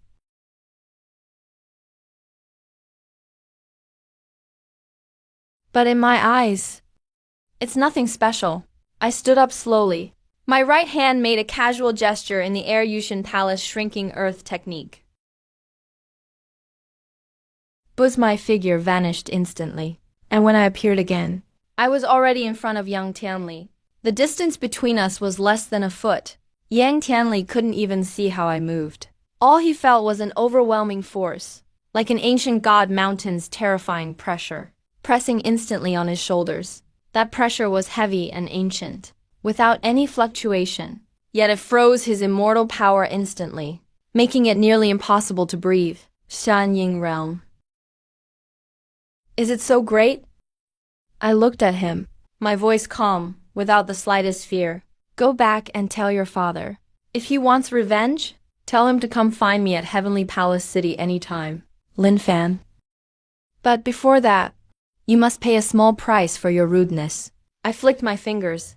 A thin wisp of golden lifespan fire instantly dove into Yang Tianli's spiritual sea, instantly fused into Yang Tianli's spiritual core. This flame won't harm his body, but for the next 3 months, it will continuously refine, purify the chaotic false fire within him, making him suffer nightly as though roasted in fire, but unable to stop the pain, until he can truly calm down and reflect. Now get lost. I turned around, casually walking back to the small stove with hands behind my back. Yang Tianli, as if relieved of a great burden, didn't dare say a single word. Scrambling away with his remaining battered men, they fled the valley in panic. Master, that was so cool just now. Jiu Zixu gathered around me. Yang Tianli was so scared his face turned white. That was so satisfying. Thank you, Master. If not for you, I would have dragged everyone down again today. Silly girl, you're my disciple. Protecting you is my duty as your teacher. Besides, your music fit with today's attack perfectly. It seems you've truly mastered the second level of the 9 Nether Heavenly Palace art. I'm not the smartest disciple, but it's all thanks to your patient guidance every day, Master. After a careful rest and guidance each day. After we finished our rest, we set out again. After this little incident, our journey actually became even more pleasant. 2 days later, a grand sect formed by countless floating bronze islands interwoven atop fiery red magma finally appeared before our eyes. That is the famed holy ground for crafting in the immortal world. The divine armory pavilion, at its entrance, stood a giant bronze archway, and under the archway 2 lines of guards in bronze, heavy armor with pronounced, bulging temples. All the guards had full, rounded temples, clearly of remarkable strength. I stepped forward and handed over the letter from the Lord of Tianeng City. Lin Zhaoshen had given me a purple gold envelope. I handed it to the outer sect disciple on duty. Please announce us. Lin Fan from Tiangong City requests an audience with your pavilion lord. The disciple took the letter. His previously lazy expression vanished when he saw the unique mark representing Lin Zhaoshen's identity. He was startled at once. He dared not delay, politely bowing in respect. Everyone, please wait a moment. I'll inform the elders right away. After a short while, the sounds of hurried footsteps came from inside the bronze gate, and then they saw a person wearing. Suddenly, a middle-aged man in a long red robe appeared, his expression exuding a noticeable arrogance. Surrounded by a group of disciples, he came out slowly and deliberately. This man was Elder Yuanhu. He belonged to the Divine Armory Pavilion, serving as a 10 Perfections elder specifically in charge of outer sect affairs. He took the purple gold letter, gave it a casual glance, and absent-mindedly slipped it into his sleeve robe. He lifted his head, his small, somewhat sinister eyes sweeping over the 4 of us, finally resting on me. When he realized I had no trace of immortal power at all, appearing just like a mortal blacksmith, his eyebrows immediately furrowed deeply. So you're Lin Fan? Elder Yuanhu's voice was rather sharp and carried a tone of undisguised contempt. Is that old fool Lin Zhaoshen out of his mind? Do you know how sacred and revered my Divine Armory Pavilion is? He actually recommended a mere mortal blacksmith with not the slightest hint of cultivation to seek an audience here. The pavilion master is simply being ridiculous. Hey, old man, what kind of attitude is that? My master's expertise in forging weapons is praised even by the Lord of Tiangong City. And you have the nerve to call him a street blacksmith? Craftsman Yuan, Craftsman Yuan. Elder Yuanhu snorted coldly, his gaze sweeping repeatedly over Jiu Zixu and the other 2 women. When he saw the 3 women, with their stunning and breathtaking beauty, deep in his eyes, there was, inevitably, a flash of intense greed and amazement. Even a little girl dares to shout in the Divine Armory Pavilion? Our rules make it clear. We don't accept useless people here. As for you, Blacksmith, it's not entirely impossible for you to enter. But humph, we never keep freeloaders here. If you want to stay, you must have a contest with my personal disciple. If you win, I'll take you to meet the pavilion master. If you lose, at this point, he pointed at Jiu Zixu and the other 2 women, a greedy and wicked smile curling at the corner of his mouth. If you lose, we won't accept your shop. But these 3 female disciples of yours are quite talented. They will remain here in the Divine Armory Pavilion to become my helpers and attendants. The moment he said this, a vibrant emerald sword intent erupted from Liu Ryan. instantly reaching its peak. The bronze stone steps around us even began to show faint cracks under this oppressive sword aura, as the pressure from the sword intent intensified.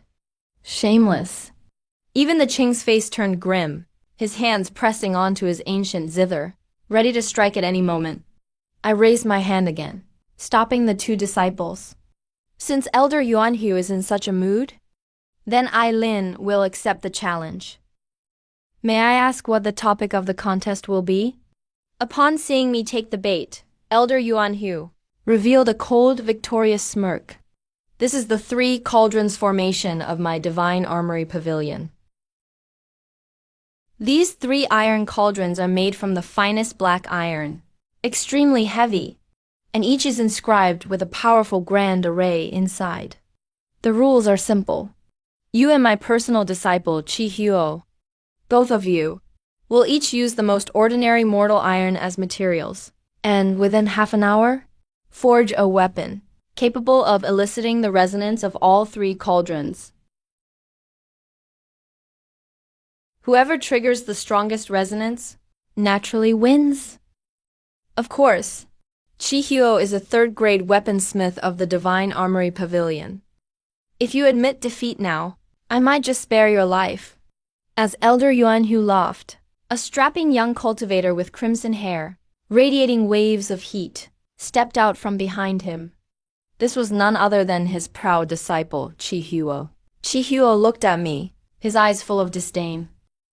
Rest assured, master, I'll crush this mortal blacksmith completely within 1 incense stick. I'll make sure to bring those 3 junior sisters into master's tutelage. I sneered in my heart. The 3 cauldrons formation. To use ordinary mortal iron to trigger the resonance of top-grade black iron cauldrons. In the eyes of normal weaponsmiths, this is basically an impossible task, because ordinary iron is of such poor quality. It simply can't withstand enough spiritual power, let alone trigger the resonance of such a massive grand array, let alone resonating with such a massive array. But as someone who possesses the 9 Nether Heavenly Palace mantra, and has fused with the immortal tribulationless fire seed, this is as easy as child's play for me. Since that's the case, let's begin. I maintained a calm expression, walking toward the most remote and slightly worn-out iron furnace. Chi Huo snorted coldly and began first. His body suddenly tensed up as his mid-level divine realm power erupted without reservation. A mass of deep red natal flame was instantly infused into the furnace before him. Whoosh! Flame blazed intensely, even distorting the surrounding air. With skillful precision, Chi Huo tossed a piece of ordinary iron into the furnace, forming hand seals rapidly in the air. Countless intricate fire control arrays were steadily infused into the furnace flames. His technique was exceptionally skillful. Many of the Divine Armory Pavilion disciples around couldn't help but cheer in excitement. Senior brother Chi Huo is truly worthy of being a 3rd-grade weaponsmith. His fire control technique is undoubtedly top tier among the younger generation. That mortal blacksmith probably can't even ignite the fire. Haha, taunted by the crowd, I maintained my composure as I sat at the edge of the furnace. I didn't use the high-grade spirit coal prepared by the Divine Armory Pavilion. Instead, from my own small pouch, I slowly took out several pieces of red charcoal and lazily tossed them into the furnace. Then I started pumping the bellows, letting the flames burn gradually. Senior brother, let Zhao AI help you with the bellows. Seeing this, Jiu Zixu volunteered to come over. Her fair little hands gripped the lever, pumping rhythmically, her delicate face full of seriousness, showing no sign of panic. The Qing also walked to the side, embracing his zither. Brother Qing shall play for master. The melodious sound of the zither began to ring out slowly, gentle as a mountain spring, light as a breeze, dissipating much of the heat, an oppressive atmosphere on the square. Almost instantly, amid that soothing melody, I slowly closed my eyes, placing my palm lightly on the edge of the furnace, activating the 9 Nether Heavenly Palace with lifespan as fuel, consuming 200 years of my own life force. Buzz! A sound only I could hear echoed in the void, exploding within my sea of ki. Straight after, the tribulationless flame seed within me was forcibly activated by the essence of 200 years of lifespan, and in that instant, unleashed a noble, pure golden flame, that wisp of flame. The moment this thread of flame entered the furnace, I used the Dream Heaven Net Divine Rune to completely isolate its aura. From the outside, the fire burning in my furnace still looked like ordinary red charcoal. But inside the barrier, that low-quality iron piece, under the pure golden life spirit flame, its impurities instantly turned to blue smoke and vanished. The originally rough iron block began to melt at an incredibly terrifying speed. Purifying and compressing, the molecular structure inside was undergoing a drastic and fundamental transformation. I picked up that rather old-looking, heavy black iron hammer, took a deep breath, and struck the first blow. As the crisp sound echoed, there was a faint, mysterious sound resembling a dragon's roar. It resounded above the plaza. With this first strike, the entire block of ordinary iron unexpectedly began to transform into a blade glowing with dazzling golden light, a long carving knife. That's right, this time, I'm not forging a sword or blade, but just a carving knife. Bang, bang, bang. Blow after blow, I struck at the golden source of life. With every strike, inside the carving knife, I perfectly constructed layer upon layer of 9 nether heavenly palaces' unique soul circuits. Lifespan extended by 10 days. The sound of hammering blended flawlessly with the Qing zither music, creating a perfect fusion. In the bustling plaza, it formed an exceptionally harmonious and magical forging symphony. Half an hour quickly passed. As the Divine Weapon Pavilion bell rang again, time's up. Stop and prepare for assessment. Elder Yuanhu's sharp voice instantly broke the plaza's tranquility. Chihuo stopped hammering and proudly presented a blade that was bright red all over, radiating fierce heat and exquisite spiritual treasure short sword, which he took out of the furnace. The short sword was densely emblazoned with fiery runes, and its might was astounding. Master, I have fulfilled my mission. Refined iron forged a spirit weapon. Successfully, Chihuo, he said haughtily, looking at me with disdain. Elder Yuanhu's face was full of pride, bursting into loud laughter. Excellent. Chihuo, go activate the mountaintop. Let this ignorant mortal witness the true foundation of my divine weapon pavilion. Chihuo cupped his hands respectfully, then strode to the center of the plaza. He took a deep breath and poured all his immortal power unreservedly into the short sword. The red glow on the short sword instantly surged several yards, transforming into a crimson flying bird, which crashed violently into the leftmost giant black iron cauldron. With a deep booming sound, the black iron cauldron was struck, and the dark red runes on its surface started to glow unevenly, emitting faint tremors. Resonance, 50%. Then the sword's power continued, sweeping past the center and rightmost iron cauldrons. Center cauldron, 40% resonance. Right cauldron, 30% resonance. 3 cauldrons in resonance, achieving a high-level resonance effect overall. The surrounding Divine Weapon Pavilion disciples all erupted in awe and cheers. Lin Fan, my disciple has finished. Now it's your turn. Don't bring out some scrap worse than trash. Don't bring out some piece of junk that's worse than trash, and contaminate the spirit cauldrons of my Divine Nation Pavilion. I smiled calmly, and slowly stood up. In the expectant and trusting gazes of Jiu Zixu, Liu Ryan, and the other 3 women, I nonchalantly walked to the center of the plaza. In my hand was the carving knife radiating dazzling golden light, with an exquisite exterior, but not the slightest hint of violent energy, an exquisite dark gold carving knife. So this is his weapon, just a carving knife. Is he out of his mind? Bringing a carving tool to trigger the resonance of defense iron cauldrons? When the disciples around saw the carving knife in my hand, they burst out laughing again. I couldn't even be bothered to look at him directly, standing before the three massive black iron cauldrons, with a calm expression, as serene as autumn water.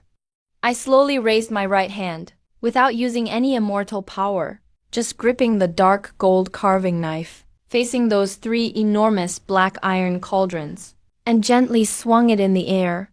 Divine weapons of the nine nether heavenly palace. Bow down. Go. Go. Go. When an extremely faint, metallic clink could barely be heard, echoing in the silent plaza. That sound was softer than a leaf falling. Dachi Hyo and Elder Yuan Hu saw this, and were about to begin mocking. But in the very next instant, everyone there, even the entire Divine Weapon Pavilion, was plunged into a terrifying dead silence. Something happened. The leftmost black iron cauldron, when touched by the carving knife's stroke, received that faint golden ripple, and countless ancient rune arrays on its surface, in that instant, flashed like 10,000 stars, unleashing an unprecedented dazzling light. Resonance, 100%. Perfect resonance. But that's not all. The center black iron cauldron also instantly burst with divine light, shaking violently, even slowly levitating in midair. Resonance, 100%. Finally, the rightmost black iron cauldron, boom! Along with a piercing sound through the void, resonated deep in everyone's soul, exploding loudly. The rust on its surface instantly flaked off, revealing a noble golden color. Resonance, 100%. Yellow. Resonance, 100%. Three cauldrons in perfect resonance. Resonance, 100%. Grand completion and more. Around the entire Nanjuan Plaza, tens of thousands of immortal weapons that had been quietly standing in the sword tomb, in that instant, seemed to sense the arrival of a supreme king, all quivering violently, unleashing a continuous chorus of clear sword calls. Even inside the sword tomb, they became somewhat uncontrollable, bowing their blades towards the exquisite dark gold carving knife in my hand. All simultaneously performed a gesture of kneeling. All weapons bow in worship. Grand completion achieved. How is this possible? Chihyo was so shocked by the scene that he looked utterly stupefied, collapsing to the ground, staring blankly at the three cauldrons floating in midair, shining with dazzling golden light, and then at a surrounding, tens of thousands of kneeling immortal weapons. His face turned ashen. This can't be real. You must have used some sorcery. This is absolutely impossible. Elder Yuanhu also cried out in shock, his once proud and cunning face, at that moment twisted by utter shock and fear, becoming extremely contorted. It became extremely twisted and deformed, and immediately following that, the entire massive Divine Weapon Island violently trembled in this instant. A figure radiating a golden light, exuding a pressure that truly surpassed the nascent soul stage, even faintly touching the threshold of the deity transformation stage, turned into a beam of light and appeared. Somewhat losing his composure, from the deepest forbidden grounds of the Divine Weapon Pavilion, regardless of his image, he came stumbling and running out from the sky. This person had a head of messy white hair, and was even wearing only one boot. However, the aura emanating from his body caused all the elders and disciples of the Divine Weapon Pavilion present to instantly fall to their knees one after another. Greetings, Pavilion Master. Greetings, Pavilion Master. The Great Exalted One has arrived. He is indeed the master of the Divine Weapon Pavilion. The renowned 5th grade artifact refining Grandmaster of the Immortal Realm. Divine Forge Exalted, Ayang Wandao. Ayang Wandao paid no attention whatsoever to those disciples kneeling and bowing on the ground. His eyes were bloodshot, staring fixedly at the dark gold engraving knife in my hand. Then he looked at my calm and somewhat ethereal demeanor, and was instantly drenched in a cold sweat. The 17th Pavilion Master of the Divine Weapon Pavilion, Ayang Wandao, greets the Divine General Ancestor. I did not know the ancestor, a true immortal, had descended. Forgive me for failing to welcome you properly to the Divine Weapon Pavilion. I beg for the ancestors' forgiveness. This bow from Ayang Wandao caused the square, which was already eerily quiet, to instantly become dead silent. The esteemed pavilion master actually called this common blacksmith divine general ancestor, and even performed such a grand kneeling salute in public. Chihuo was completely dumbfounded. His head was buzzing, and he fainted directly on the spot. Elder Yuan Huo's face was also as pale as paper, his entire body trembling violently, unable to utter even a single complete sentence. He knew that today he hadn't just kicked a steel plate, but had kicked a celestial god. I looked indifferently at Ayang Wandao kneeling before me, casually put away the dark gold engraving knife, my expression remaining composed. I, Lin Fan, am merely a blacksmith from the mortal world. Not some ancestor? I came here today, at the request of City Lord Lin Zhaoshan of the Celestial Palace. I have a recommendation letter. A recommendation letter.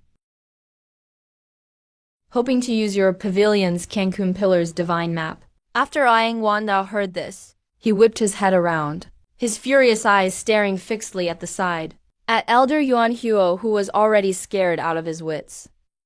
Treacherous disciple Yuan Huo, how dare you forcibly tear up and withhold the divine general ancestor's recommendation letter, and dare to offend the ancestor's disciples with shameless words?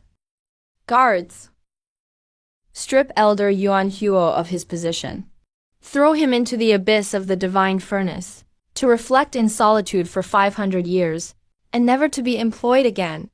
Pavilion Master, have mercy. Ancestor, have mercy! This lowly one had eyes but failed to see, and did not recognize Mount Tai. Elder Yuan Huo wailed repeatedly, as he was dragged away by 2 guards in heavy bronze armor, pulled off the square in a miserable state. Ancestor, that Cancun Pillar's divine map is the ultimate treasure of our divine weapon pavilion. Since the ancestor needs it, this old man shall take you to the forbidden ground of divine treasures immediately. Ancestor, to the forbidden ground of divine treasures. Ancestor, please. And the 3 young ladies. Seeing Ayang Wandao's humble attitude, Jiu Zixu happily puffed out her somewhat proud little chest, took Liu Ryan's hand, and whispered, Sister Ryan, Sister Kinj, look. Master is the most formidable wherever he goes. Even such a powerful pavilion master has to greet him, and call him ancestor. Liu Ryan smiled slightly. Master's abilities are not something those mortals can fathom. The king's eyes were also slightly moist at this moment. Along the way, she had witnessed too many of Master's miraculous, and yet deeply righteous and astonishing methods. At this moment, the tinge of loneliness and hatred in her heart was completely replaced by endless warmth and admiration. Under the personal guidance of Ayang Wandao, we passed through many heavily guarded bronze passages, and finally arrived at the core of the divine weapon pavilion, which was also its most mysterious forbidden ground. In the center of the divine pillar void, there floated an incredibly massive, mysterious scroll emanating the aura of the primordial chaos. Upon that scroll, mountains and rivers. Upon that scroll, mountains, rivers, birds and beasts were all woven from countless ancient weapon array runes that emitted 7-colored light. Every time the scroll opened and closed, it was accompanied by ripples of soft and holy celestial power, which within 100-mile radius drove away all chaotic auras that did not belong to the righteous path. This is the supreme artifact passed down from ancient times, the Cancun Pillar's divine map. Ancestor, inside this Cancun Pillar's divine map, there exists a miniature world of the Celestial Palace. Ancestor only needs to enter it and operate your supreme mental cultivation method to use this map's primordial boundary to hide all your celestial beast spirits and karmic ties. Even if it were those legendary beings from the eternal society who control the karma of the heavenly Tao, they would absolutely be unable to detect a single trace of the ancestors' heavenly secrets. I looked at the giant scroll floating in the air, a flicker of burning light flashing in my eyes. This is exactly what I need most right now. With this most needed thing. As long as I enter this map and hide my secrets, I can quietly work as a blacksmith in this immortal realm, until my lifespan accumulates to 10 million years, or even hundreds of millions of years. By that time, all the gods and Buddhas in the heavens will be nothing more than a one-strike deal to me. However, things did not go as smoothly as we imagined. Just as I was preparing to take my 3 disciples to step into the golden entrance of the Cancun Pillar's divine map, the originally gentle and holy primordial aura, in the entire divine weapon Forbidden's ground, in this instant, completely froze without any warning. Asterisk whoosh asterisk a blast of thick, nauseating and eerily cold black wind, suddenly from the depths of the surrounding void, came frantically rushing out. The Cancun Pillar's divine map, which was originally emitting golden light, under the erosion of this black wind, the light on its surface begun at a speed visible to the naked eye to become extremely dim, faintly revealing streaks of somewhat ominous black epiphyllum totems. Not good! The array has been sabotaged. Eyeing Wana's face changed drastically. He cried out, losing his composure. His hands quickly formed seals, attempting to activate the defensive array of the divine weapon pavilion. However, the immortal energy within his body, the moment it began to circulate, a mouthful of burning blood. A scorching breath suddenly burst out from his mouth. The flush on his face disappeared instantly. Yuan Kong's soft tendon dispersing Yuanhua. You traitor!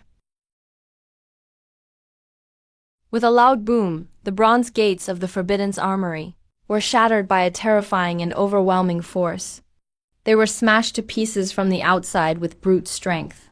As stones and dust exploded in all directions, a man in a luxurious dark gold robe, with a dazzling golden mask on his face appeared, surrounded by a group of black-robed, Immortal Society cultivators wielding magical treasures, who walked in with exceptionally elegant, yet incredibly cold steps, slowly entering the hall. The aura emanating from the masked man was truly terrifying. Like an abyss, like hell itself. It was a pressure that went beyond the nascent soul realm, the supreme power of someone who had reached the peak of the spirit transformation realm. This person was the true mastermind behind the Immortal Society, also the supreme grand enforcer of immortality, the Golden Mask Sovereign. Master of the Pavilion. Long time no see, I hope you've been well. Did you really think that the meager defenses of your divine armory pavilion could withstand the grand plans of our immortal society? However, my target today isn't your broken little divine armory pavilion, but rather Lin Fan and your little followers. All those in the mortal world and the celestial city have died by your hand.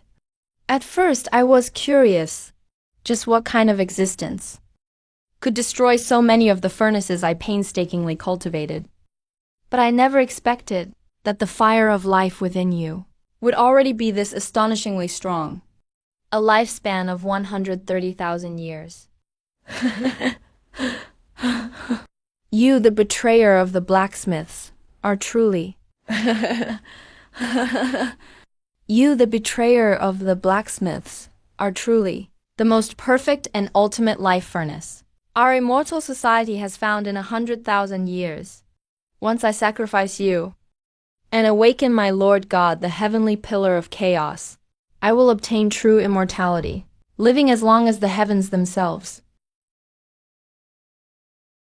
Hearing the Golden Mask Sovereign's crazed words, the disciples of the Divine Armory Pavilion present turned pale as death. Before a peak spirit transformation master like this, they were as insignificant as ants. Even moving a finger became nearly impossible. Beside me, Brother the Qing, when he saw the golden masked man's eyes beneath the mask, incredibly cruel yet eerily familiar, his body began to tremble violently in that moment. An endless hatred and pain completely tore apart his reason in an instant. It's you! It really is you! The king's eyes filled with tears all at once, his voice becoming hoarse and strained. You killed my father, stole my family's most precious treasure, my family's precious legacy, and tormented all my kin until their souls were destroyed. Demon, I'll kill you. The Kinj lost all reason, grabbed her guqin and charged toward the golden masked sovereign. Her delicate body, driven by intense hatred, emitted a faint but dazzling celestial melody, a divine radiance. Such an arrogant little bug. The golden masked sovereign scoffed with disdain, waved his hand casually, and conjured a mass of dark red, sinister ghostly energy in the form of a terrifying palm. It crossed the void within an instant, carrying unstoppable destructive force, and struck fiercely toward the Kinj. The power of that palm would instantly obliterate even a mid-stage nascent soul cultivator, leaving nothing behind. Kinj, fall back. Master is here. Not even the gods or Buddhas can harm you now. I slowly raised my right hand and clenched my fist. I slowly raised my right hand, forming a tight fist. The 9 nether heavenly duke within my body, completely reversed in that instant. 9 nether divine forged seal. Indestructible through millennia of tribulation. Life force burns. Sacrifice 30,000 years of my lifespan and shatter it. As I willed it in my heart, my reserves of lifespan within were instantly depleted by as much as 30,000 years. 30,000 years is an astronomical figure, enough to outlast countless eras for anyone in this world. When all that almost unimaginable life force was instantly and completely ignited as battle fuel, the resulting power went far beyond mortal comprehension in the celestial realm. A divine image hundreds of feet tall, formed entirely of pure golden life fire, the ancient divine forge avatar, erupted behind me with a thunderous surge. Every inch of the avatar's body shimmered with the dignity of the supreme ninefold emperor. Its massive fist met the descending dark red giant palm and thundered out a titanic blow. With an earth-shattering roar, the entire divine armory pavilion instantly split open with countless 100-meter-long cracks, as the crisp sound of impact resonated throughout the forbidden ground. Under that single punch, the golden masked sovereign, his pride, the 7-palm spirit transformation seal. The moment it touched the golden fist wind, was silently melted away by golden flames, transforming into clusters of pure white auspicious clouds.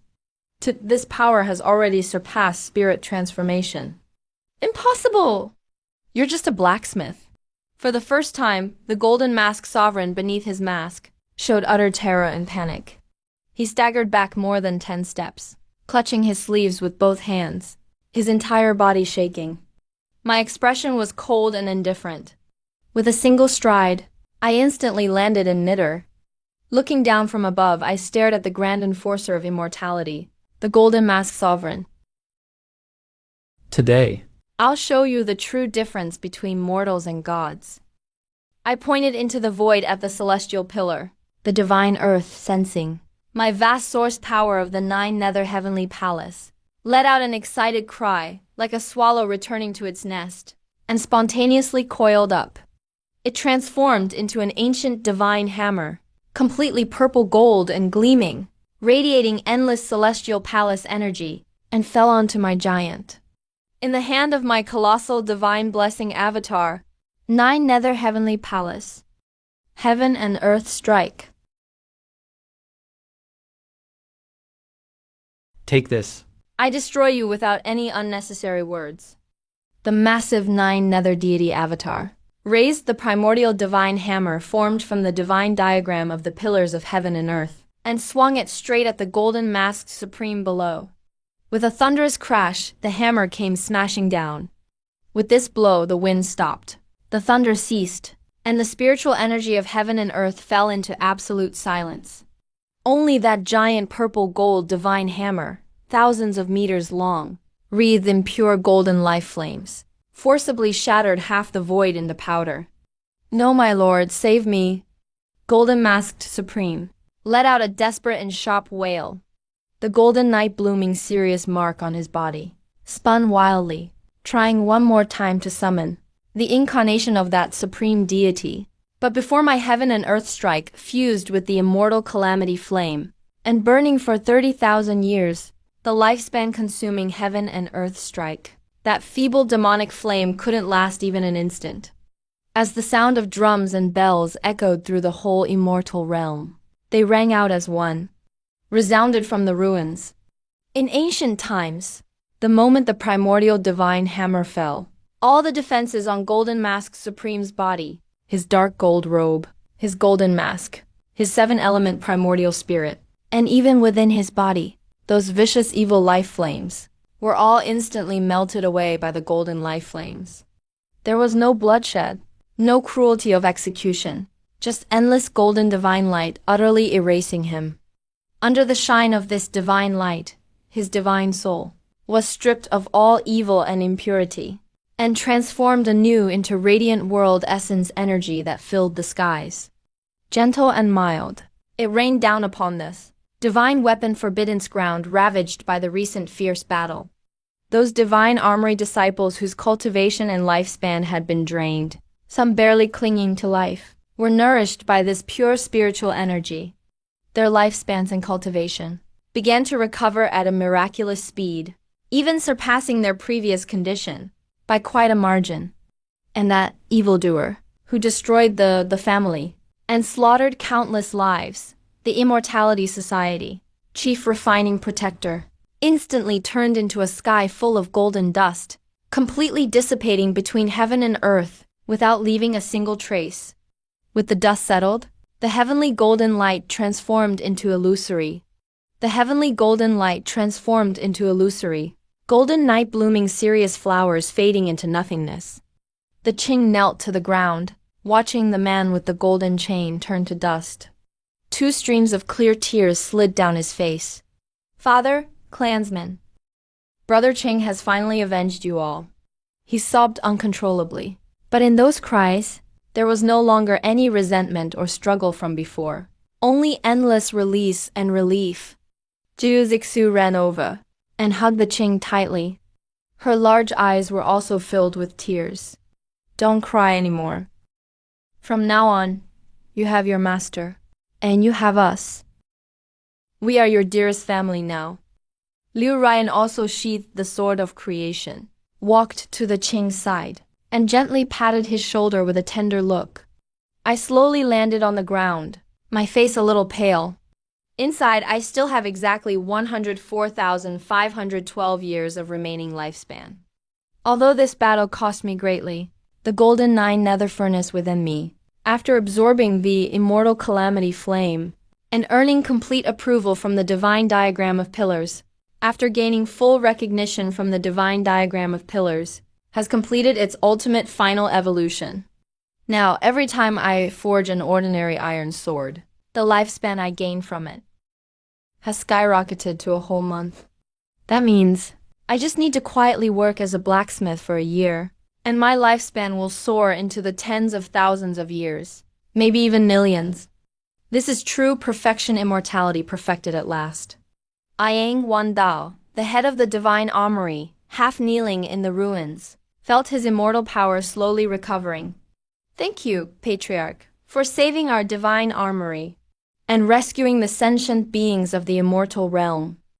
From now on, our divine armory will answer only to you, Patriarch. Your words shall be the highest law of our sect. I smiled faintly. Sect Master Yang, you exaggerate. Saving the world is too much credit. I was only protecting my own students. As for the title of Patriarch, I honestly have no interest in it. I still prefer quietly being a blacksmith, just a peaceful blacksmith.